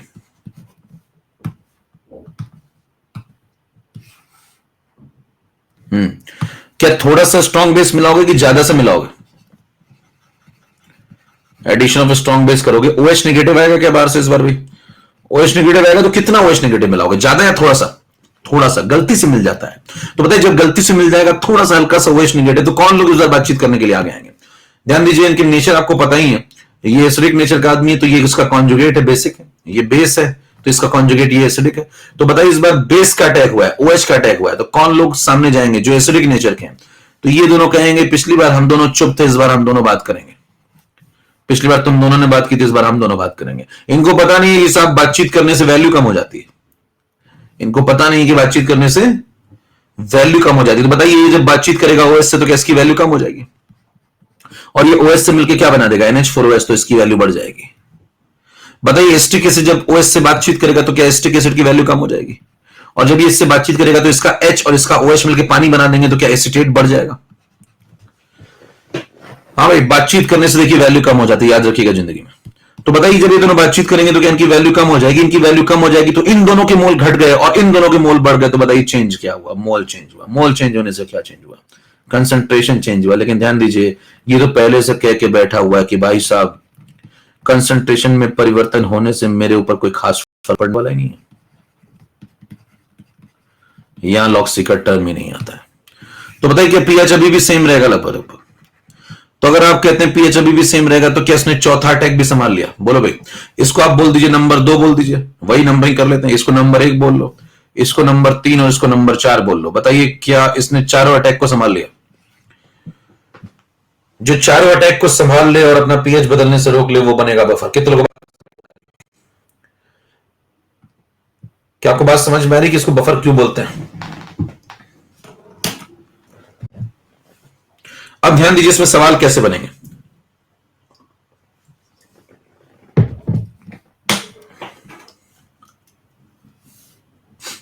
एक पूछा कंसंट्रेशन कम कैसे होगा? अगर मोल चेंज हो जाएंगे कंसंट्रेशन नहीं बदल जाएगा। आज पहली बार आए हो क्या? मोल बदलेंगे कंसंट्रेशन नहीं बदल जाएगा? कहीं कंसंट्रेशन कैसे बदला? कहीं भी फ्लाइट लैंड की, पीछे जहाज मेरा पानी का लैंड किया है, पानी का जहाज रेत में लैंड करवा के सीधे आ गया हूं कि क्लास में। थोड़ा पढ़ के आइए भैया, जीवन में कुछ तो सीख के आइए। कंसंट्रेशन मोल अपॉन वॉल्यूम होता है, मोल में परिवर्तन होगा तो कंसंट्रेशन में परिवर्तन होगा। 12 नंबर स्लाइड पे ये सवाल सुनिएगा ध्यान से। आपसे कहता है कि बताना इसको कहां से उठा के लाए? पार्ट 3 से उठा के लाए। देखो ये एग्जांपल आप कहां से उठा के लाए भाई? पार्ट 3 से उठा के लाए। याद आया कुछ मामला? तो क्या तीसरे का चौथा ही पांचवें का पहला है? क्या कह गया कभी? हाँ भाई, क्या तीसरे का चौथा ही पांचवें का पहला है? तीसरे का चौथा कौन था बताओ? तीसरे का चौथा कौन था? Weak acid weak base. और जो तीसरे का चौथा था वही तो देखो पांचवें का पहला बन के बैठा हुआ है। पांचवें का पहला मतलब कौन? Simple buffer. तो तीसरे का चौथा अगर पांचवें का पहला है तो बताइए पांचवें के पहले के न्यूमेरिकल क्या पहले लग गए? क्योंकि तीसरे का चौथे का न्यूमेरिकल आप पहले लगा चुके हैं, तो तीसरे का चौथा ही पांचवें का पहला है। अब इसके लिए क्लास करनी पड़ती है। आप अभी आ गए एकदम से उचक के कि भाई साहब आज मैं सब समझ के जाऊंगा याद नहीं, मुझे आज सब समझा देगा। तो मैंने आपको पहले कहा था साहब ये एकता कपूर का सीरियल नहीं है, ये क्राइम सीरीज है। अब आपने तीसरा देखा नहीं है, तीसरे का चौथा आपको पता ही नहीं है, कोडिंग का आपको आइडिया ही नहीं है। मैंने कहा था ना जब मैं शुरुआत कर रहा था तो लोग खो जाते हैं यहां पे, तो इसलिए शुरुआत से पढ़ना होगा। तीसरे का चौथा ही पांचवें का पहला है। सॉल्ट हाइड्रोलिसिस का जो चौथा केस था वही बफर का पहला केस बन जाता है। बताइए क्या इसका सवाल लगाने की आवश्यकता है या सवाल इसका लग चुका है? बोलो भाई। इसका सवाल लग चुका है, समझ पाया? क्योंकि तीसरे का चौथे का सवाल लग चुका है तो पांचवें के पहले का सवाल भी लग चुका है। जरा यहां पे देखिए और क्या सवाल बनेंगे। जो आप तीसरे के चौथे को उठा करके ला रहे होंगे तो बताइए पार्ट 3 में और भी तो लोग थे। बताओ पार्ट 3 में और भी तो लोग थे। कितने लोग थे पार्ट 3 में? 4 लोग थे। कौन कौन थे? Strong acid strong base. और कौन था? Weak acid strong base. और कौन था? Strong acid weak base. और कौन था? Weak acid weak base. आप उठा के किसको लाए? आपने कहा चलो तुम बफर बनोगी क्या? इसने कहा क्यों नहीं। इसको आपने बफर साबित कर दिया। ये तीन वहां बैठे होंगे, इसको देख रहे होंगे कि हमारे सामने से इसको उठा के ले जा रहे हो। आज तक हम टेबल में साथ साथ रहते थे और तुम इसको धीरे से उठा के ले जा रहे हो, और तुमने कह दिया आगे चल के बफर बनेगा, और तुमने बना भी दिया। ये तीनों कहेंगे नहीं कि हमें क्या कांटे लगे हैं, कभी हमको भी ले चलो। ये तीनों कहेंगे नहीं कि हमें कांटे लगे हैं क्या। कंसेप्चुअल व्यक्ति होगा तो ये सब बातें पूछेगा, नहीं तो फिर ठीक है ना, नहीं तो फिर ठीक है, एग्जाम्पल याद ही हो चुका है। तो देखिए वीक एसिड वीक बेस को जब आप ले जा रहे होंगे तो ये तीनों पूछेंगे नहीं क्या कि हमें क्यों नहीं ले जा रहा, हमें क्या कांटे लगे हैं। इनको आप कैसे रोकेंगे, बताइए, इनको आप कैसे रोकेंगे। याद करिए जब आप इनके फॉर्मूले, दोनों के फॉर्मूले लिख रहे थे तो क्या इन दोनों में लॉक्सी आ रहा था? बोलो भाई, क्या इन दोनों में लॉक्सी आ रहा था? क्या इन दोनों में लॉक्सी का टर्म आता है फॉर्मूले के अंदर? और अगर लॉक्सी का टर्म आता है तो बताइए जब आप डाइल्यूशन करेंगे, कंसंट्रेशन करेंगे तो क्या इनके पीएच चेंज हो जाएंगे? क्योंकि कंसंट्रेशन जब बदलेगा तो लॉक्सी बदलेगा और पीएच चेंज हो जाएंगे। तो क्या ये दोनों बफर बनने के लायक है? नो। हेलो, कंसेप्ट देख पा रहे हैं? कभी वहां से पार्ट 3 उठा के ला रहा है, यहां से बफर चल रहा है। तो बताइए ये यहां से हट, ये दोनों को तो बोल दिया जाएगा भाई साहब आपके फॉर्मूले में लॉक्सी आता है। फॉर्मूला याद है नहीं याद है भैया? फॉर्मूला याद है क्या तुम्हें? याद? तो इनसे कहेंगे तुम दोनों बफर बनने के लायक नहीं, चुपचाप बैठ जाओ। अब पहला वाला क्या कहेगा? पहला वाला कहेगा अगर लॉक्सी का नहीं आना ही क्राइटेरिया है तो मेरा फॉर्मूले में तो ये आया था, देखो। वो कहेगा भाई साहब मेरे फॉर्मूले में तो पीके पीकेबी भी नहीं आते हैं, लॉक्सी तो छोड़ो, मुझे ले चलो ना प्लीज। इसको कैसे चुप कराएंगे आप? कह देंगे बस बहुत हुआ, कोई नहीं बोलेगा। हाँ भाई, क्या कहेंगे इससे? इससे ऐसा क्या कह दूं कि ये चुप हो जाए? कहेंगे इन दोनों का देखो कैसे मुंह बंद किया, ऐसे तुम्हारा भी बंद कर दूंगा। तकिया से मुंह बंद कर देंगे क्या इसका, या फिर लॉजिकल बातों से बंद करेंगे? कि इसके मुंह पे तकिया फेंक के मारूंगा। जरा बताइए इसको कैसे मना करेंगे कि तुम बफर नहीं हो? कौन था ये NaCl? बोलो भाई कौन था ये NaCl? जरा सुनिएगा। क्या तीसरा, दूसरा तीसरे पे क्रॉस तो बड़े आराम से लग गया, चौथे वाले को अब उठा ले गए, पहले वाले को कैसे रोकेंगे? कितनों को मुद्दा समझ में आ रहा है? मुद्दा क्या भैया? कितनों को मुद्दा समझ में आ रहा है? मुद्दा तो पहले समझ में नहीं तो मैं डिस्कशन ही क्या कर रहा हूं फालतू में। मैं तो आगे बढ़ जाऊं, मेरे को कोर्स खत्म करना है। मैंने कोर्स खत्म कर दूंगा मैं, क्या है कोर्स? तो मैं जिस दिन कही उस दिन खत्म कर दूं, बस द एंड ही तो लिखना होता है।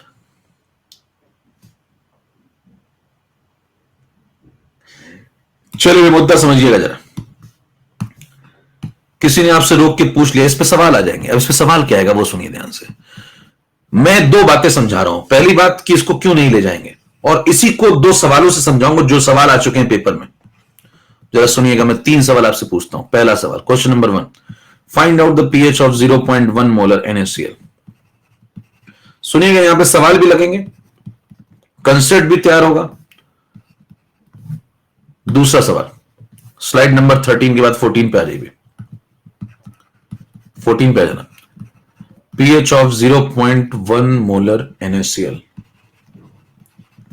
plus 0.1 molar HCl, volume of solution 1 liter।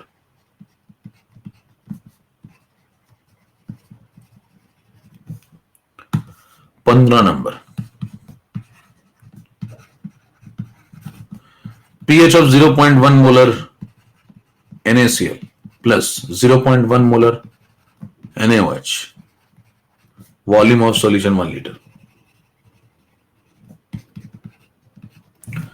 तीन सवाल है आपके सामने। पहला सवाल शुरू करिए, बताइए पीएच कितना होगा? पोल कराऊं क्या? आइए पोल का आनंद लेते हैं, पोल का आनंद लेते हैं, पोल का आनंद लेते हैं।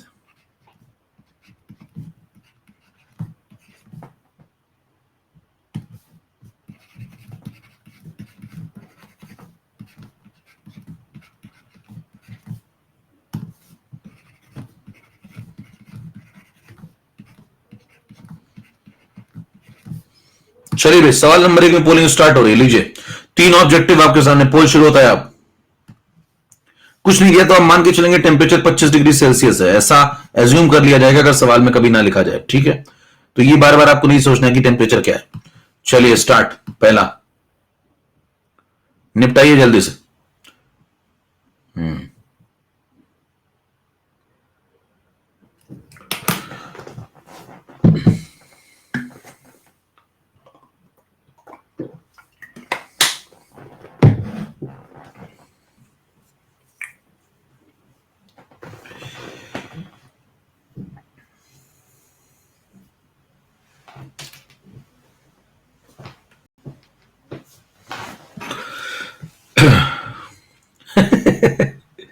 हाँ लो भाई, लीडर बोर्ड आ गया।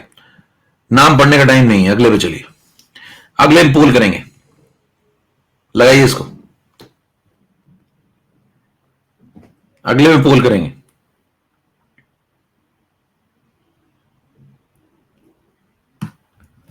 ये लीजिए स्टार्ट हो गया।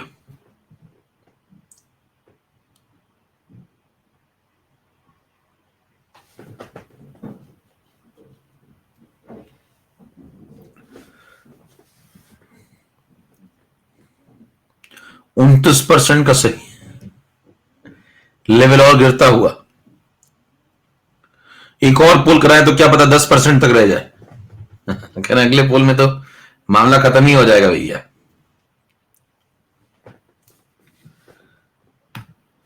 लीडर बोर्ड फिर से आपके सामने आ चुका, नाम पढ़ने का टाइम नहीं है, अगले पे चलिए। फिर से पोल कराते हैं, लगाइए इसको जल्दी से। कह रहे अंधी तो मारनी है, कुछ भी मार दूंगा।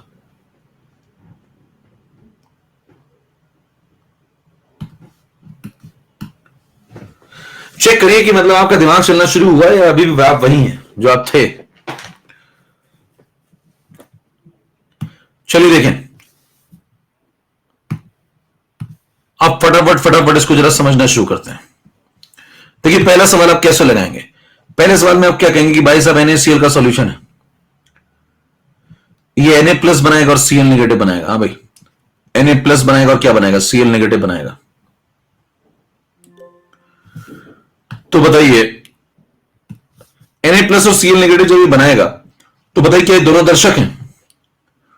कुछ नहीं करना था सवाल में, बताइए दोनों दर्शक है क्या? और दोनों दर्शक है तो बताइए क्या सिस्टम को पानी कंट्रोल कर रहा होगा, और सिस्टम को जो पानी कंट्रोल करेगा आपको बताया गया था, खत्म सीधे मामला। कितना प्रोटॉन लाएगा, 10 to the power -7। OH कितना लाएगा, 10 to the power -7। दोनों बराबर, मामला कैसा, न्यूट्रल। दोनों बराबर, मामला कैसा, न्यूट्रल। pH कितना, 7, 25 डिग्री सेल्सियस। कुछ नहीं लिखना था इसमें, क्लियर मामला। अगले पे चलिए। बताइए ये सवाल आ गया तो लोग पता ले इसमें रिएक्शन करना शुरू कर दे, क्या इन दोनों की रिएक्शन करवा दूं क्या? कुछ नहीं करना, ध्यान दीजिए। ये टूटेगा, Na प्लस बनेगा, Cl नेगेटिव, क्या दोनों दर्शक हैं। तो इसका होना नहीं होना उससे कोई फर्क ही नहीं पड़ेगा, मतलब सवाल में ये है ही नहीं, सवाल सिर्फ इसका है। समझ पा रहे हैं मामला, कंसेप्ट ये होता है। अगर आपके कंसेप्ट क्लियर होंगे तो आप क्या बोलेंगे, कहेंगे अगर आपने सॉल्ट हाइड्रोजन जिंदगी में ढंग से पढ़ा होगा तो ये दोनों दर्शक हैं, इनको देखने की जरूरत भी नहीं थी, सवाल सिर्फ इतना था। वो आपको यूं ही परेशान कर रहा है। सवाल जरा सा था, देखिए सवाल बस इतना ही तो था, क्या 0.1 मोलर HCl है, वॉल्यूम 1 लीटर, उसकी कोई जरूरत ही नहीं। बताइए H प्लस कंसेंट्रेशन HCl से कितना आएगा, 0.1, पार्ट 1। बताइए pH की वैल्यू कितनी आएगी, pH की वैल्यू कितनी आएगी, 1। सवाल खत्म हो चुका है। पूरी अगला सवाल बताइए। अगले सवाल में NaCl में बताना Na प्लस और Cl नेगेटिव दोनों क्या है। ये सवाल आ चुके हैं आयनिक में, ये सवाल पेपर में आ चुके हैं, समझ पा रहे हैं। तो लोग इसमें रिएक्शन करना शुरू कर देते हैं। ये दर्शक है, देखिए दोनों, इनका होना नहीं होना कोई फर्क ही नहीं पड़ेगा। बताइए सिस्टम में क्या सिर्फ इसका सवाल है, इसका मतलब। और बताइए अगर इसका सवाल है तो बताइए NaOH जब टूटेगा तो क्या बनाएगा, Na प्लस और OH नेगेटिव। बताओ पार्ट 1 का सवाल है, कितना OH नेगेटिव मिलेगा, 0.1 मोलर। pOH कितना मिलेगा, 1। तो बोलो pH कितना मिलेगा, 13। कितनों को बात समझ में आ गई? क्या तीनों सवाल समझ में आए आपको? कितनों को तीनों सवाल समझ में आ गए? जल्दी से तोड़िए खटाखट। गलती समझ में आ गई, ये सवाल आ चुके हैं और अचानक से जब ये सवाल सामने आते हैं तो लोग मतलब फिर बगल में झांकते हैं, फिर तुम्हें समझ में आ रहा है क्या? इसके लिए कंसेप्ट चाहिए, इसके लिए समय लगाया गया। अब जरा मेरे को बताइए, अगर आप ये बातें समझ पा रहे तो यहां pH 7 हुआ करता था, ये NaCl था। मैंने कहा ना एक सवाल भी लगाता हूं, कंसेप्ट भी बताता हूं। ये pH 7 था। जरा बताइए जब आप यहां पे आएंगे तो इसमें थोड़ा सा HCl ही तो मिलाया है। देखो 1 लीटर का सॉल्यूशन है, 0.1 मोलर HCl है, यानी कितने मोल मिला है HCl, बताना कितने मोल HCl मिला है। मोलैरिटी में वॉल्यूम मल्टीप्लाई करो, कितने मोल HCl मिला है, 0.1 मोल। तो बताइए पिछले वाले सॉल्यूशन में इसमें आपने 0.1 मोल HCl और डाल दिया, तो बताइए जब 0.1 मोल HCl मिलाओगे तो 0.1 मोल HCl का मतलब कितना HCl, क्या 3.65 ग्राम HCl।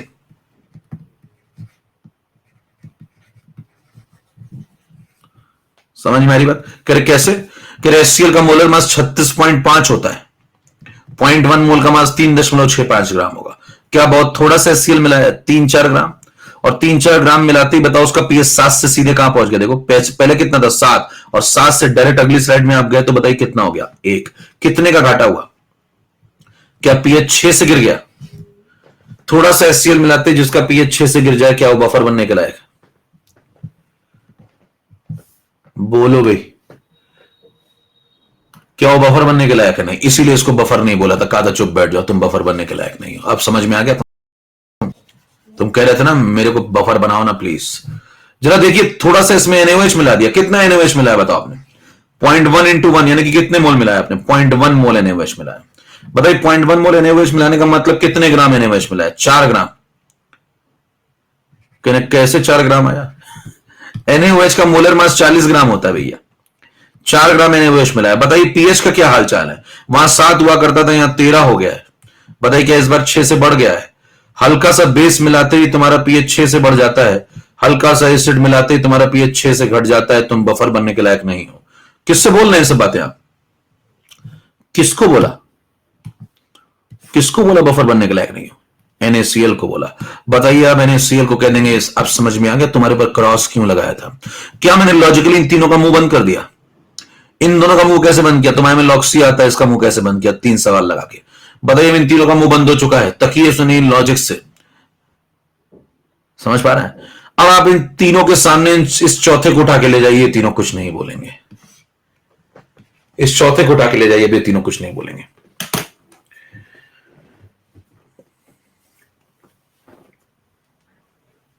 तो क्या तीसरे का चौथा ही पांचवें का पहला है? समझ में आ रही बात भैया? कितनों को बफर दिखना शुरू हो गया? कितनों को बफर दिखना शुरू हो गया? बताइए क्या बफर में सिंपल बफर आपको समझ में आना शुरू हो गया? अब जरा मेरे को बताना कि अगर आपको बफर दिखना शुरू हो गया तो इसमें एक सवाल बनेगा और लॉजिकल। 16 नंबर स्लाइड पे आइए, मैं सारे वेरिएशन ही करा देना आपको। कहेगा आइडेंटिफाई द सिंपल बफर।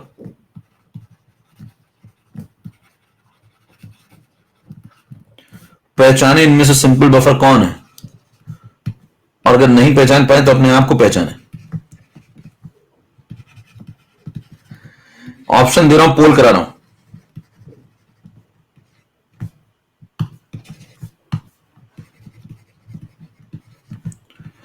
पहचाने इसमें से सिंपल बफर कौन है, नहीं पहचान पाए तो अपने आप को पहचाने। चलिए स्टार्ट। पेन नहीं चलना चाहिए, आपके सामने कंसेप्ट आ चुका है। बताइए क्या बोलेंगे? अभी भी देखो 92% लोग सही कर रहे हैं, 8% लोग लोकतंत्र की रक्षा में लगे हुए हैं। 85 हो गए लोग, हट गए भाई। बताइए Na+Cl negative, strong acid strong base, ये बफर नहीं है, सिंपली बफर। ये देखिए इसमें एक स्ट्रॉन्ग आ गया, ये भी बफर नहीं है। यहां देखिए ये Cl नेगेटिव स्ट्रॉन्ग से आ गया, ये भी बफर नहीं है। यहां दोनों वीक हैं, ये बफर है। कितनों को बात समझ में आ गई? सोचिए यही बात मैंने पीछे बताई है। आप समझ पा रहे हैं? नाम पढ़ने का टाइम नहीं है। बताइए यही बात मैंने पीछे बताई है, यही बात मैंने पीछे बताई, उसके बाद यही बात पूछी, फिर भी 15% लोग लोकतंत्र की रक्षा में लगे हुए हैं। कौन है ये लोग, कहां से आते हैं? इनकी जिंदगी का एक ही मकसद है, बस कोर्स खत्म हो जाए कुछ भी करके।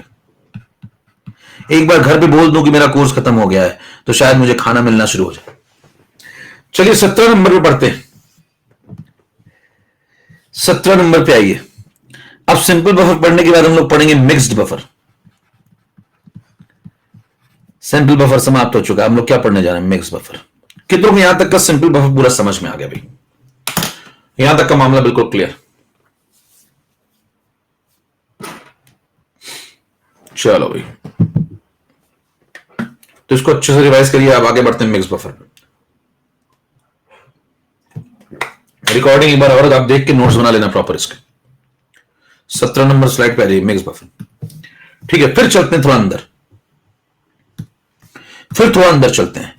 अब आपको कहते हैं मिक्स बफर क्या होता है, देखिए ध्यान से। देखिए दो प्रकार के होते हैं। एक होता है एसिडिक बफर। मिक्स बफर दो प्रकार के होते हैं, एक होता है एसिडिक बफर,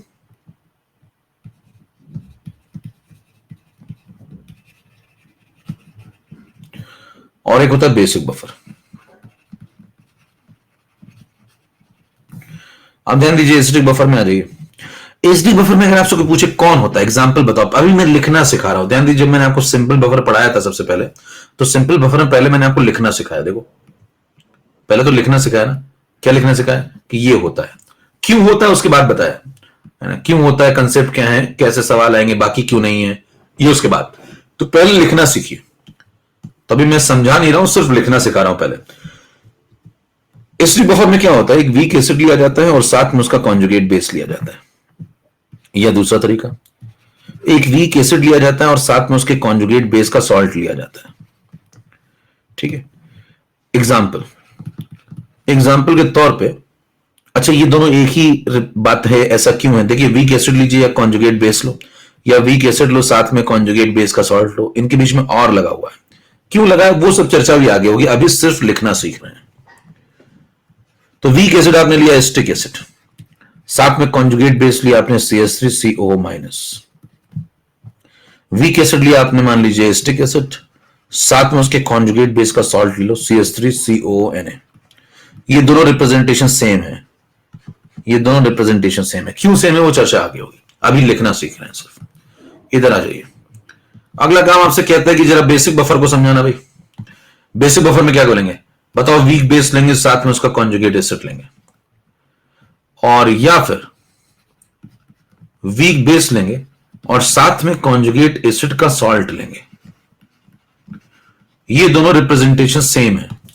अब ये दोनों सेम क्यों है इस पर भी चर्चा बाद में होगी, फिलहाल अभी आप लिखना सीख रहे हैं केवल, है ना, तो लिखना पहले सीख लीजिए।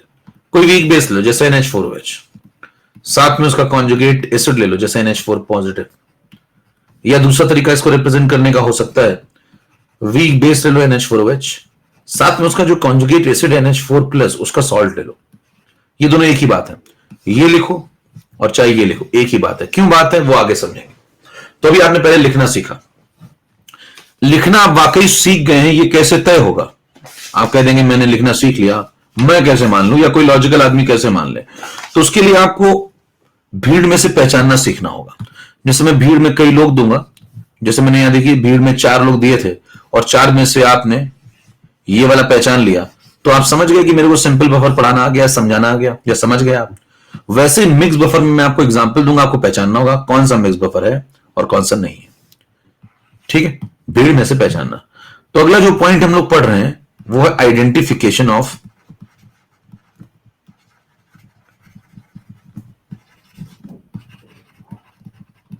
मिक्स्ड बफर, शिनाख्त, मिक्स बफर को कैसे पहचानेंगे, ठीक है।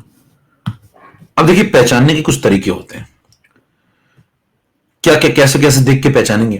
तो पॉइंट नंबर 1, शर्त नंबर 1 कि बफर को देख के कैसे पहचानेंगे।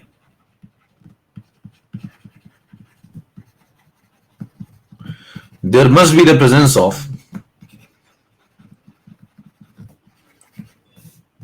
a conjugated system,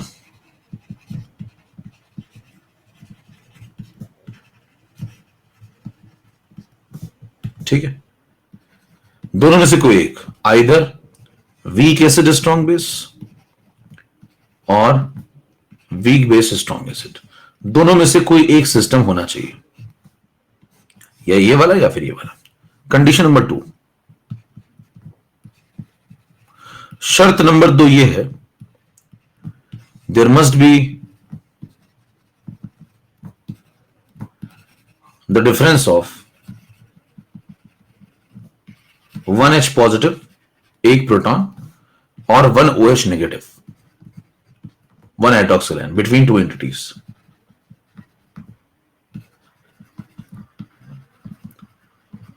और शर्त नंबर 3 ये है कि शर्त नंबर 1 और शर्त number 2 must be followed simultaneously, दोनों एक साथ चलनी चाहिए। ऐसा नहीं कि एक चल गई तो आपने कहा कि 50% बफर बन गया भैया, ठीक है, क्लियर। क्या क्या 3 बातें भैया, कैसे पहचानेंगे, या तो वीक एसिड स्ट्रॉन्ग बेस वाला सिस्टम हो या वीक बेस स्ट्रॉन्ग एसिड वाला सिस्टम हो, एक तरीका। या तो एक प्रोटॉन का डिफरेंस हो या फिर एक OH का डिफरेंस हो, दोनों कंडीशन एक साथ चलनी चाहिए, तभी बफर बन पाएगा। अब मैं आपको लिस्ट दे रहा हूं और आपको उसमें से पहचानना है कौन बफर है और कौन बफर नहीं है। समझ पा रहे हैं? 19 नंबर पे चलिए। ठीक है, आपको टिक क्रॉस लगाना है, मैं लिखता जा रहा हूं।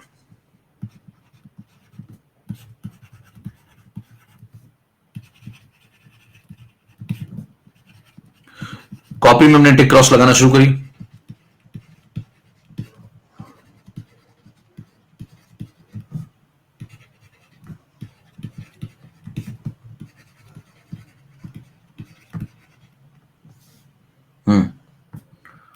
कॉपी में टिक क्रॉस लगाना शुरू करो भाई,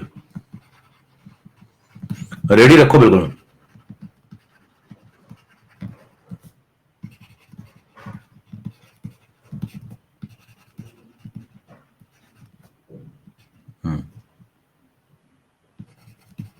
और लो भाई,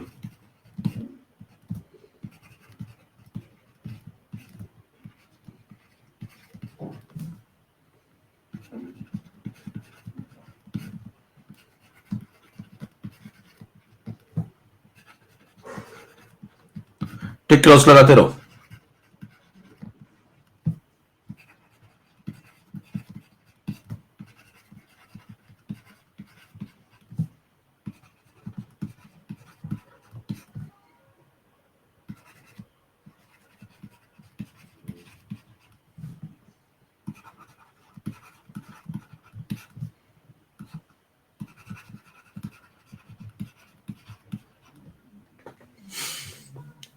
इतना काफी, क्योंकि आना होगा तो इतने में आ जाएगा, नहीं तो नहीं तो फिर 20 और करा दे, उसमें नहीं आएगा। चलिए,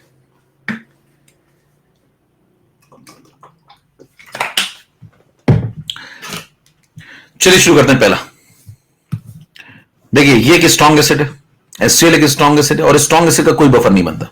हेलो, मैंने बोला ना weak acid conjugate, weak acid यहां पे कॉन्जुगेट बेस कर लेना भाई, यहां पे weak acid conjugate base, weak base conjugate acid, बराबर। ठीक है, अब सुनना ध्यान से। HCl एक स्ट्रॉन्ग एसिड है, स्ट्रॉन्ग एसिड का कोई बफर नहीं बनता। NaOH एक स्ट्रॉन्ग बेस है, स्ट्रॉन्ग बेस का कोई बफर नहीं बनता। ये भी एक स्ट्रॉन्ग एसिड है, इसका कोई बफर नहीं है। ये एक स्ट्रॉन्ग एसिड है, इसका भी कोई बफर नहीं है। स्ट्रॉन्ग एसिड देखते गोली मार दो। कल को मान लीजिए एक और आ गया, इसमें लिस्ट आपके सामने है, ये HClO4 आ गया, NaClO4 आ गया, काट देंगे, स्ट्रॉन्ग एसिड, बराबर। तो इन सबको उड़ा दीजिए, इधर आ जाओ। बताओ ये कैसा है? ये वीक एसिड है, ठीक। ये इसका कॉन्जुगेट है, देखो एसिटेट, और उसका सॉल्ट लिया है। कंडीशन नंबर 1 सही है। अभी कंडीशन नंबर 1 सही है। दोनों के बीच में कितने प्रोटॉन का डिफरेंस है? देखो इसके पास एक H है और इसके पास एक भी H प्लस नहीं है। देखो कहीं ये वाला H नहीं गिनोगे, CH3 वाला H प्लस प्रोटॉन गिनना है, प्रोटॉन। इसके पास एक प्रोटॉन है, ये इसके पास 0 प्रोटॉन है। कितने प्रोटॉन का डिफरेंस है? एक प्रोटॉन का। तो बताइए है कि नहीं? यस। अगले वाले में आ जाओ। NH4OH क्या है? वीक बेस है। बताओ इन दोनों के बीच में कितने OH का डिफरेंस है? एक OH नेगेटिव का। तो है कि नहीं है? यस। ये कौन है बताओ? ये वीक बेस है। बताओ इन दोनों के बीच में कितने OH का डिफरेंस है? टाइप करो, कितने OH का डिफरेंस है? एक। कैसे? इसके पास है एक और इसके पास 0 है, तो कितने OH का डिफरेंस हुआ? एक OH का। तो बताइए है कि नहीं है? यस, ये भी है। देखिए वीक बेस है, उसका कॉन्जुगेट है अमोनियम, उसका सल्फेट ले लिया, तो कॉन्जुगेट का सॉल्ट ले लिया, और कितने OH का डिफरेंस है? एक OH का, तो है। H2CO3 कौन है बताओ? कैसा एसिड है? बहुत कमजोर एसिड है, कार्बोनिक एसिड। कने हमको कैसे पता चलेगा? पढ़ने से, इसीलिए एकत्रित होते हैं हम लोग यहाँ पे। तो H2CO3 वीक एसिड है। लेकिन यहां पे आपने जो सिस्टम लिया, जरा इन दोनों के बीच में प्रोटॉन का डिफरेंस देखिए। इसके पास 2 H है, इसके पास 0 H है। कितने का डिफरेंस हो गया बोलो? 2 प्रोटॉन का। तो नहीं है। अगले पे आ जाओ। यहां पे बताना ये वीक एसिड तो है। प्रोटॉन का डिफरेंस चेक करना जरा। 2 यहां पे एक। कितने का डिफरेंस हुआ? एक प्रोटॉन का डिफरेंस हुआ। हाँ भाई, तो है। यहां बताना H3PO4 कैसा एसिड होता है? वीक एसिड है, फॉस्फोरिक एसिड। अब ये वीक एसिड है, तो बताइए यहां पे 3 H है, यहां पे 0 H है। कितने का डिफरेंस हुआ? 3 प्रोटॉन का। 3 प्रोटॉन का नहीं है। ये बताओ वीक एसिड है, यहां पे 3 H है, यहां पे कितने H दिख रहे हैं? एक दिख रहा है। कितने का डिफरेंस हुआ? 2 प्रोटॉन का। नहीं है। यहां पे देखो 3 H है, यहां पे 2 H है। कितने का डिफरेंस हुआ? एक प्रोटॉन का। तो है। कितनी बात समझ में आ गई? टिक क्रॉस कहां लगे हैं? जल्दी से थोड़ी अगर बात क्लियर है तो ये किसकी शिनाख्त चल रही है? जो टिक क्रॉस लगे किसके लिए चल रहे हैं बताओ? मिक्स बफर के लिए। किसके लिए चल रहे हैं? मिक्स बफर के लिए। एक सवाल बनेगा इनमें से मिक्स बफर पहचाने, एक सवाल बनेगा इनमें से सिंपल बफर पहचाने, एक सवाल बनेगा इनमें उनमें दोनों मिला दो और बताओ कि बफर कौन है। हाँ भाई, क्या ये बफर है? अगर पूछे बफर कौन है तो क्या ये बफर है? हाँ भाई, ये बफर है। यस। कोई पूछे क्या जिन पे टिक लगा है वो बफर है? कहेंगे हाँ। तो अगर केवल बफर पूछता है तो ये टिक वाले भी आ जाएंगे और उधर वाले भी आ जाएंगे जिन पे टिक लगा था। लेकिन ये मिक्स बफर है और वो सिंपल बफर है। समझ पा रहे मामला? हेलो, आया क्या कुछ भी? कितनों को बफर से डर धीरे धीरे दूर होता जा रहा है? क्या आपने मिक्स बफर लिखना सीख लिया? क्या मिक्स बफर को भीड़ में से पहचानना सीख लिया? अब हम लोग पढ़ना शुरू करेंगे कि मिक्स बफर होता क्या है, काम कैसे करता है। अभी तो आपने पहचानना लिखना सीखा है केवल, अब इसको डिटेल में पढ़ना शुरू करना पड़ेगा। तो एक बार एसिडिक बफर को पढ़ेंगे और एक बार बेसिक बफर को पढ़ेंगे। जब दोनों को पढ़ लेंगे तो बफर खत्म हो जाएगा। ठीक है, तो पहले मैं डिटेल में पढ़ाऊंगा, फिर उसको समेट दूंगा। एक पेज में एसिडिक बफर को पूरा समेट दूंगा और एक पेज में बेसिक बफर को समेट दूंगा। उसके लिए आपको अपनी बारी का इंतजार करना पड़ेगा। तो पहले मैं लॉजिकल तरीके से एसिडिक बफर को डिटेल में पढ़ाऊंगा और उसके बाद पैदल जनता का समय आएगा। लेकिन वो आप तभी समझ पाएंगे बाद वाली बात जब आपने शुरू वाली समझी होगी या सुनी तो होगी कम से कम। तो सुनना सब पड़ेगा। 20 नंबर स्लाइड पे आइए। हम लोग अब क्या पढ़ने जाने बताइए? एसिडिक बफर डिटेल में। अब समाचार विस्तार से, मुख्य बुलेटिन से सुना दिया आपको, समाचार विस्तार से सुनिए। एसिडिक बफर क्या होता है? अब थोड़ा गहराई में चल रहे हैं, है ना? दिमाग पे जोर पड़ेगा। हो सकता है घुटनों में बहुत दर्द हो, तकलीफ हो, लेकिन आपको बर्दाश्त।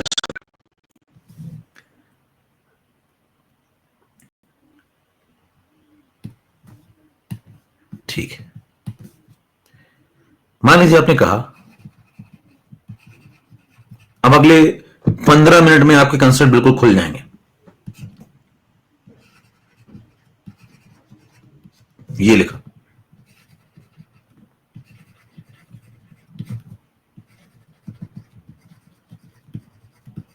ये लिखा,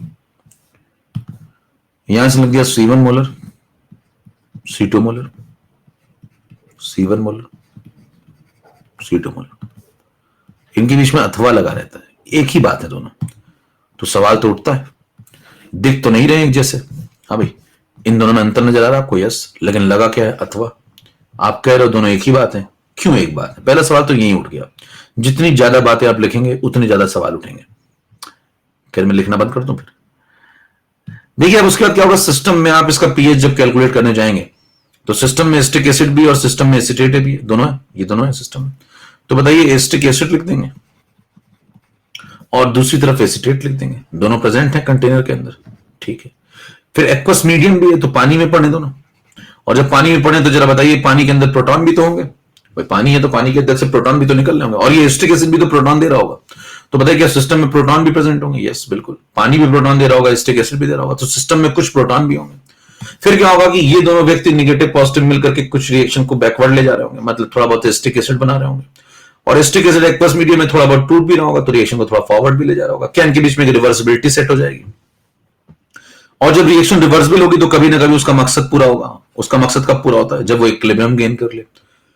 इस रिएक्शन को देख करके अगर आप इक्विलिब्रियम कांस्टेंट लिखना शुरू करेंगे KI, तो आपको याद आ रहा होगा कि इसका KI Ka लिखा जाता था, क्योंकि इसका नेचर देखिए एसिड की तरह दिख रहा है।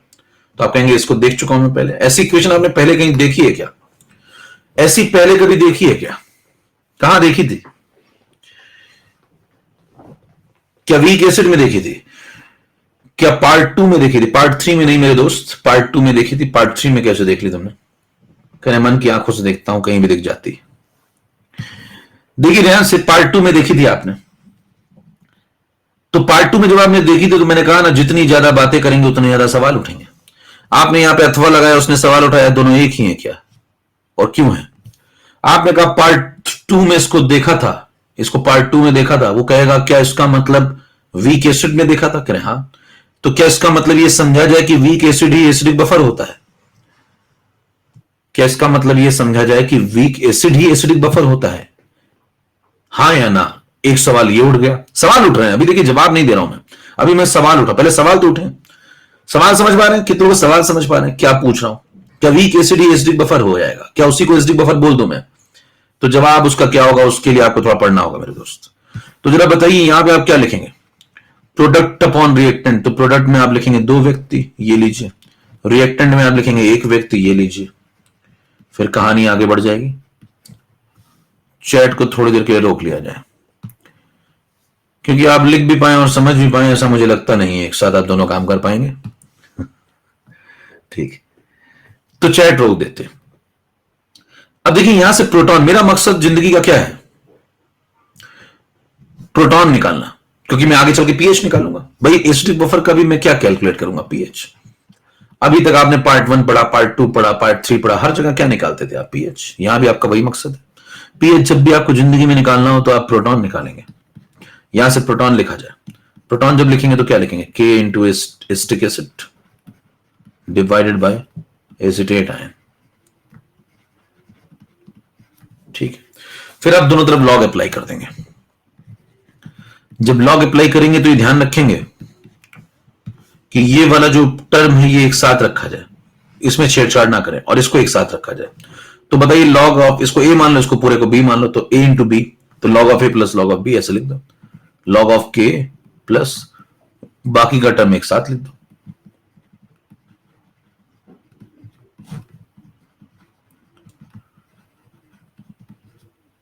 इतना हो जाएगा। फिर दोनों तरफ माइनस लगा दो। स्लाइड नंबर 21, दोनों तरफ माइनस लगा दो।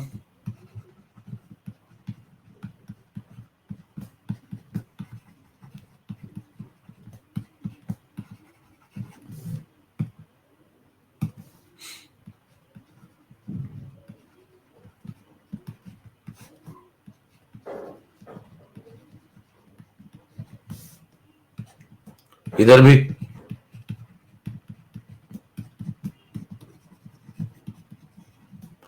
और इधर भी।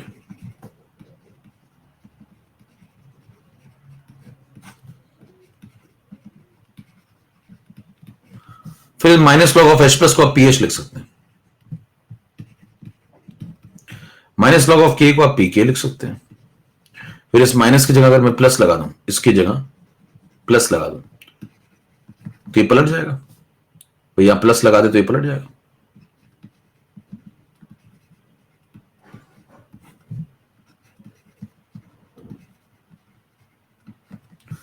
यहां से एक फॉर्मूला आ जाता है, इसको आगे चल के ये लिख दिया जाता है, pH is equal to pK plus log of, ऊपर जो न्यूमरेटर है उसकी जगह लिख देते हैं सॉल्ट कंसंट्रेशन, और नीचे जो लिखा हुआ उसकी जगह लिख देते हैं एसिड कंसंट्रेशन, और बात खत्म हो जाती है।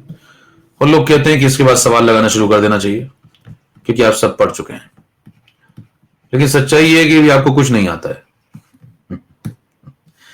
यहां पे देखिए C2 लिख देते हैं सॉल्ट की जगह, सॉल्ट की जगह यहां C2 लिख देते हैं, यहां लिख देते हैं C1, और कहते हैं कि चलिए सवाल लगाना शुरू करें, क्योंकि थ्योरी तो खत्म हो गई है, पीएच तो निकल चुका है, ये पीएच निकालते हैं।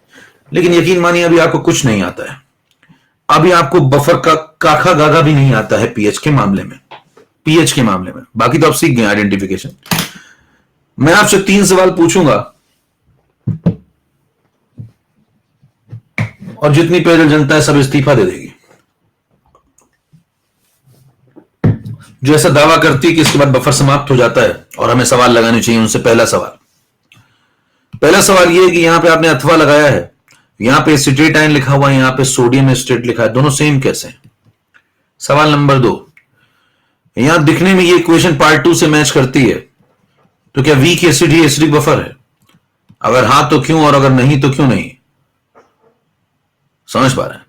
और अगर आपने हां बोला कि हाँ वीक एसिड, देखिए 2 ही जवाब हो सकते हैं। आपसे मैंने पूछा कि वीक एसिड ही क्या एसिडिक बफर है, तो अगर आपने बोला हाँ है, तो मैं कहूंगा अगर हाँ है, दोनों सेम है, तो फिर अलग से पढ़ा क्यों रहे हो? वीक एसिड तो पहले ही पढ़ा चुके हो ना, खत्म कर दो बात को। और फॉर्मूला वीक एसिड का बहुत पहले आया, तो याद करिए क्या बोलो भाई, वीक एसिड का फॉर्मूला क्या आया था? वीक एसिड का फॉर्मूला क्या आया था बताओ मुझे। आधा पी के माइनस आधे log C। तो बताइए वो फॉर्मूला यहां क्यों नहीं लिखा आपने? सवाल पूछेगा ना, आपने कहा दोनों सेम है, तो पूछेगा फॉर्मूला अंत एक जैसा क्यों नहीं हुआ? आपने पूछा कि भाई साहब अगर दोनों सेम है क्या? आपने कहा हाँ दोनों सेम है ऐसा मुझे लगता है, तो पूछेगा अंत एक जैसा क्यों नहीं हुआ? आप तुरंत पलट जाएंगे नहीं दोनों डिफरेंट हैं, तो कहेगा शुरुआत एक जैसी क्यों हुई फिर? आपने कहा दोनों डिफरेंट है, आपने कहा दोनों डिफरेंट है, तो कहेगा दोनों की फिर शुरुआत एक जैसी क्यों हुई? देखिए ऐसी शुरुआत तो उसकी भी हुई थी। आप कहेंगे मैं कुछ नहीं बोलूंगा। देखिए जितने भी तथाकथित सो कॉल्ड बुद्धिजीवी मार्केट में आयनिक का चूरन बेच रहे हैं, उनसे अगर आप ये सब सवाल पूछ लेंगे तो साहब इस्तीफा देके चले जाएंगे अगले ही दिन। ठीक है, अगर आपने बोला दोनों सेम है तो पूछेगा अंत एक जैसा क्यों नहीं हुआ? आपने बोला दोनों डिफरेंट है तो कहेगा शुरुआत एक जैसी क्यों हुई? उसके बाद अगला सवाल उठता है, चलो यहां तक कुछ करके तुम पहुंच गए, जीवन में बहुत स्ट्रगल किया, यहां तक पहुंच गए तुम। यहां तक पहुंचने के बाद तुमने एसिटेट की जगह सॉल्ट कैसे लिख दिया? एसिटेट की जगह सॉल्ट कैसे लिख दिया? Formula pH is equal to pK plus log salt upon acid कैसे आ गया? यहां तो एसिटेट आयन था, सॉल्ट थोड़ी था। इतने के बाद लोग इस्तीफा दे देते, कहते अब मैं कुछ नहीं बोलूंगा, मेरा हो गया, मैं क्या मतलब पढ़ना छोड़ दूं क्या? कितने मुद्दे समझ में आ रहे हैं? मुद्दे अगर समझ में आ रहे हैं तो मैं आगे बात करूं, नहीं तो फिर आपका फॉर्मूला तो आ ही चुका है। कोर्स बड़ी जल्दी खत्म हो जाता है मेरे दोस्त। ऐसे कोर्स खत्म करने पे अगर आप आएंगे तो बहुत जल्दी कोर्स खत्म हो जाएगा, लेकिन उसके साथ दो व्यक्ति और खत्म हो जाते हैं, आप और मैं तो नहीं, मैं तो कहां खत्म होगा, आप और मेरी जगह जो होगा वो, उदाहरण के तौर पे कोई भी हो सकता है, वो दोनों खत्म हो जाते हैं। तो ध्यान दीजिए यहीं पे अगर आप काम खत्म कर देंगे तो 3 लोग की मौत हो जाती है, पढ़ने वाला, पढ़ाने वाला और साथ में कंसेप्ट, तीनों एक साथ दफन कर दिए जाते हैं। अब बात होती है लॉजिकल, इन एक एक सवालों के जवाब ढूंढिए। जब आप जवाब ढूंढ लेंगे तो बात बड़ी आसान हो जाएगी, आपको सारे सवाल एक साथ लग जाएंगे। सवाल नंबर 1 था कि ये दोनों सेम है क्या? मैंने कहा हाँ दोनों सेम है। सवाल नंबर 2 था, पहले जवाब सुनिए फिर रीजन पे आते हैं। पहला सवाल ये दोनों एक है, यस हाँ दोनों एक है। सवाल नंबर 2, क्या वीक एसिड ही एसिडिक बफर है? नहीं। सवाल नंबर 2 था वीक एसिड ही क्या एसिडिक बफर है? नहीं। क्यों नहीं है? शुरुआत तो एक जैसी दिख रही है, शुरुआत तो एक जैसी दिख रही है। कहेंगे शुरुआत एक जैसी तो होगी लेकिन अंत एक जैसा नहीं होगा, दोनों अलग है। कहेगा फिर शुरुआत एक जैसी क्यों की? कहेंगे आओ समझो, इतने ही उतावले हो रहे हो तो आओ समझो। अब आपके पास जितना दिमाग है, सो कॉल्ड जितना भी आप दिमाग लेकर के आए इस दुनिया में, सब इकट्ठा कर लिए, घुटनों में बहुत जोरदार जोर पड़ने वाला है। चैट को बंद किया जाए थोड़ी देर के लिए, क्योंकि आप समझ पाए, सुन पाए और देख भी पाए, ये सब आप एक साथ नहीं कर पाएंगे।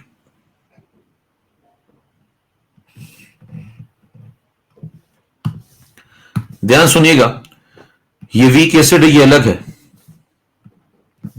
ये एसिडिक बफर है, ये अलग है।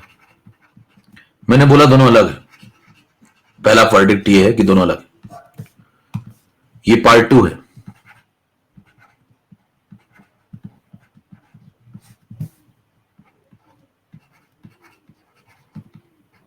ये पार्ट 5। अंतर देखिए, अगला अंतर, जब याद करिए एसिटिक एसिड पढ़ा करते थे तो पानी में आप 2 रिएक्शन लिखा करते थे, एक तो पानी की, भाई एसिटिक एसिड जब आप पढ़ते थे तो बताइए 2 रिएक्शन लिखते थे आप। एक लिखा करते थे आप एसिटिक एसिड की स्वयं, क्योंकि वो टूट रहा होगा ऐसे, और एक आप लिखा करते थे पानी की ऐसे। जब आप पार्ट 2 पढ़ते थे तो कंटेनर में 2 रिएक्शन चलती थी। फिर याद करिए आप इसको सॉल्व करके फिर पीएच निकाला करते थे, और पीएच आता था आधा पी के माइनस आधे लोग देखो हाफ लॉग सी। ठीक है, यहां आप लिखा करते थे सी में से सी अल्फा जाएगा, ये सी अल्फा बनेगा और ये सी अल्फा बनेगा। फिर याद करिए एच प्लस को आप सी अल्फा लिख दिया करते थे और फिर पीएच निकल आया करता था, H plus is equal to root C K आ जाता था और पीएच निकल आया करता था। ये सब कार्यक्रम वहां करते थे। अभी आप एसिडिक बफर पढ़ रहे हैं जो कि इससे बिल्कुल अलग है। कोई पूछे क्या अंतर है, जरा दोनों में अंतर समझाओ।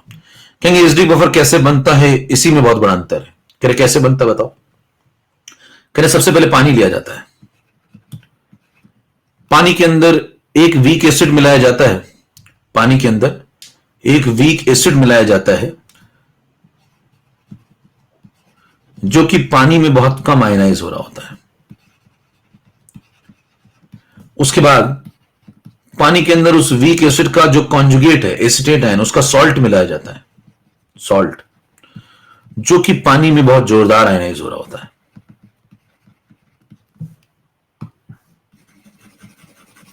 जो कि पानी में बहुत जोरदार आयनाइज हो रहा होता है। और इन दोनों को पानी में मिलाया जाता है जो कि खुद बहुत कम आयनाइज हो रहा होता है। तब जाके जो सिस्टम तैयार होता है उसको एसिडिक बफर कहते हैं। ध्यान दीजिए, यहां पे बताइए एसीटेट आयन के कितने सोर्स हैं। अगर दूसरे वाले में आप देखें ध्यान से तो एसीटेट आयन के कितने सोर्स हैं। एसीटेट आयन यहां से भी आ रहा होगा और एसीटेट आयन यहां से भी आ रहा होगा। बताओ, ये जो ऊपर आपने लिखा है ये वीक एसिड है और ये सॉल्ट स्ट्रांग है। तो जब ये सॉल्ट अगर C2 मोलर होगा तो ये C2 में से C2 चला जाएगा और ये C2 बन जाएगा और ये C2 बन जाएगा। C2 नहीं, C2। अब जरा ध्यान दीजिए, ऊपर से भी एसीटेट आ रहा होगा, यहां से भी। जरा बताना, ये वीक एसिड है तो क्या इससे जो एसीटेट आ रहा होगा बहुत कम होगा? हाँ भाई, जो ऊपर से एसीटेट आ रहा होगा क्या वो बहुत कम होगा? क्यों? क्योंकि ये वीक एसिड है।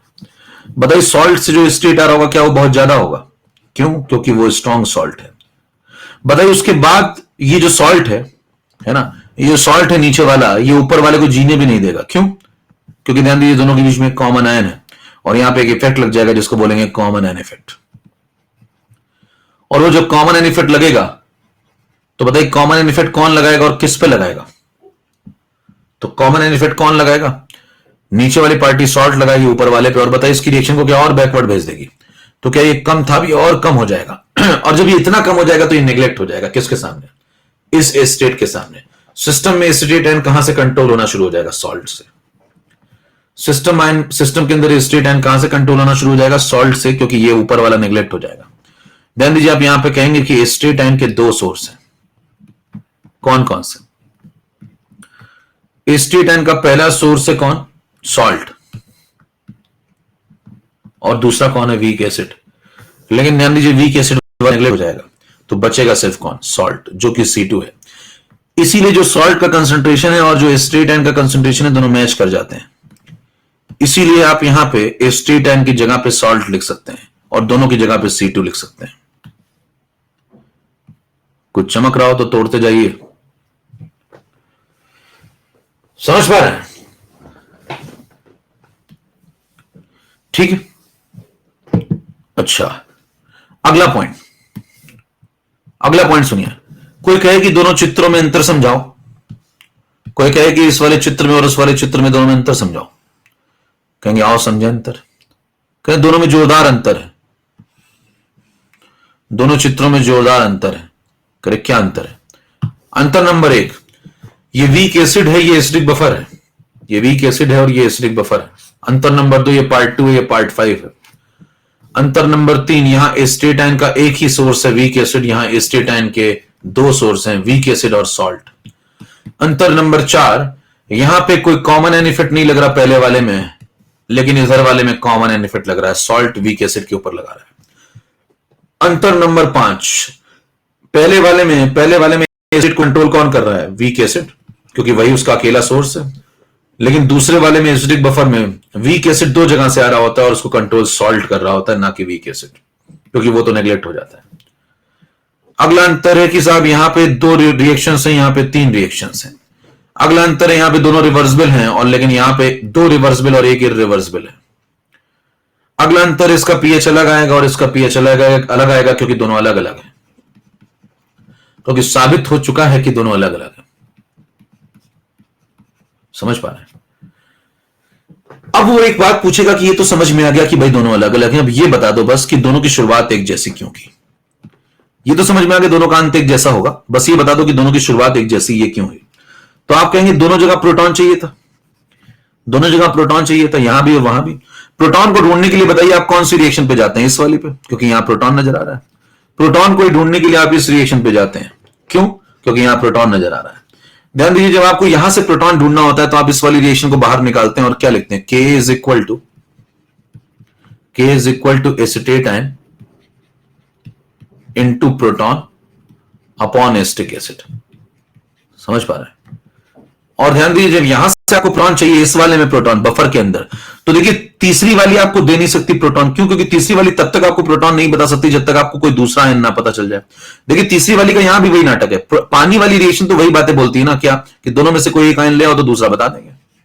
KW is equal to H plus in 2H negative, वही यहां भी बोल रही है KW is equal to H plus in 2H negative.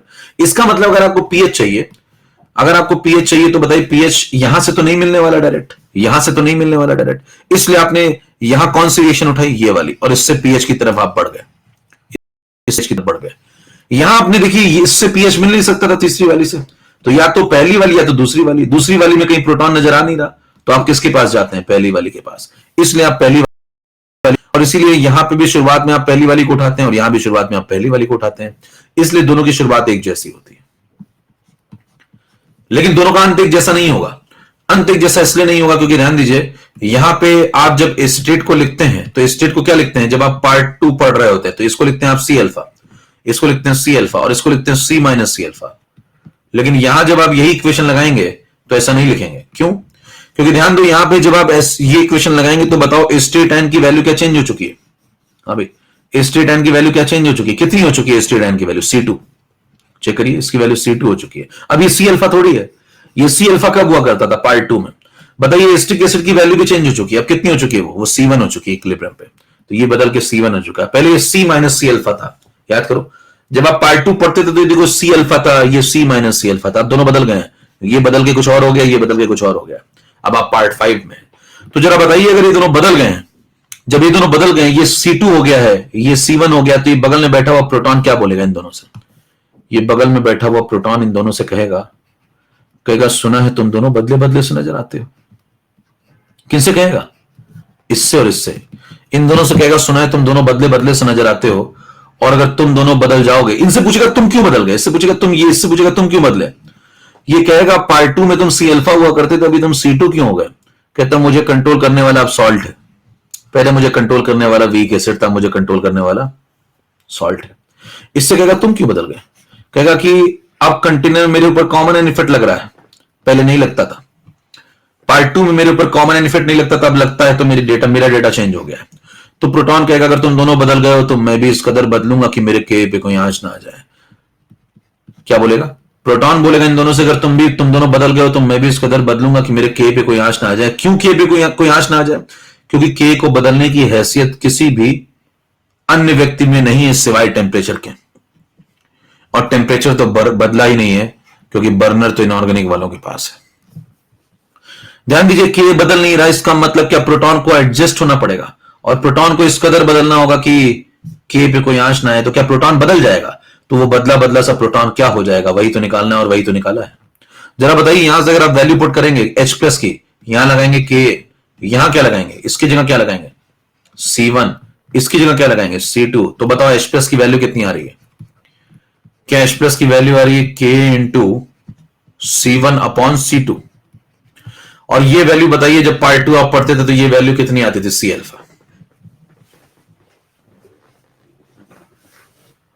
हाँ भाई, क्या बात समझ पा रहे हैं।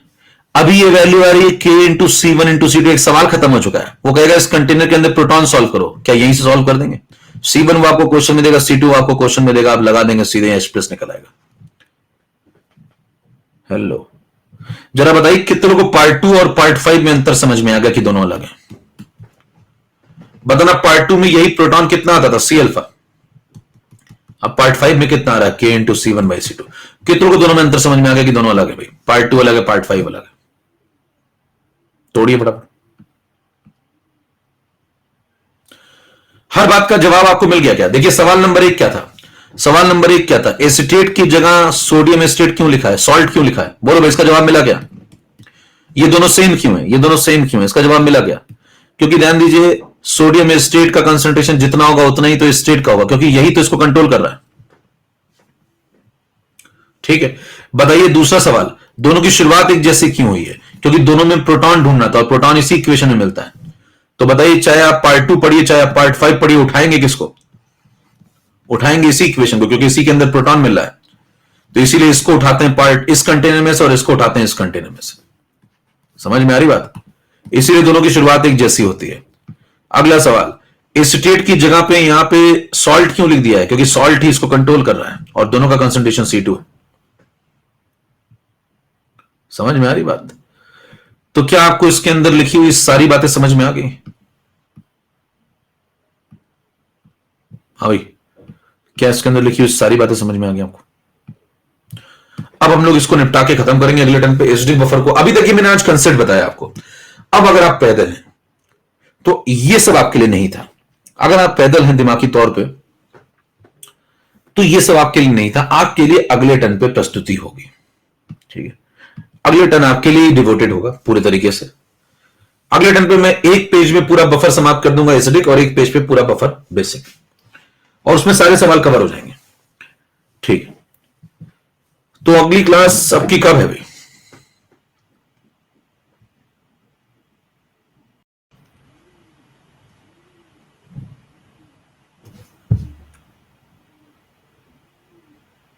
अगली क्लास आपकी 10 तारीख को है। तो 10 तारीख वाली क्लास जो है संडे को होगी, वो रात को होगी 9 बजे। ठीक, 9 से 10:40 है वो क्लास। ठीक है, ओके, उसमें आगे बफर पढ़ाया जाएगा। ठीक है, नमस्कार, जय भारत, निकल लीजिए।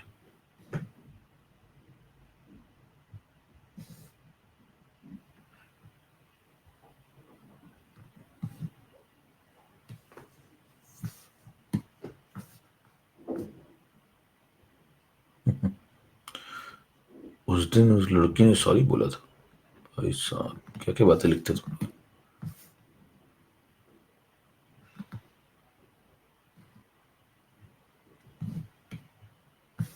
मोदी जी का बर्थडे लो भाई, हैप्पी बर्थडे।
चलिए भाई, नमस्कार।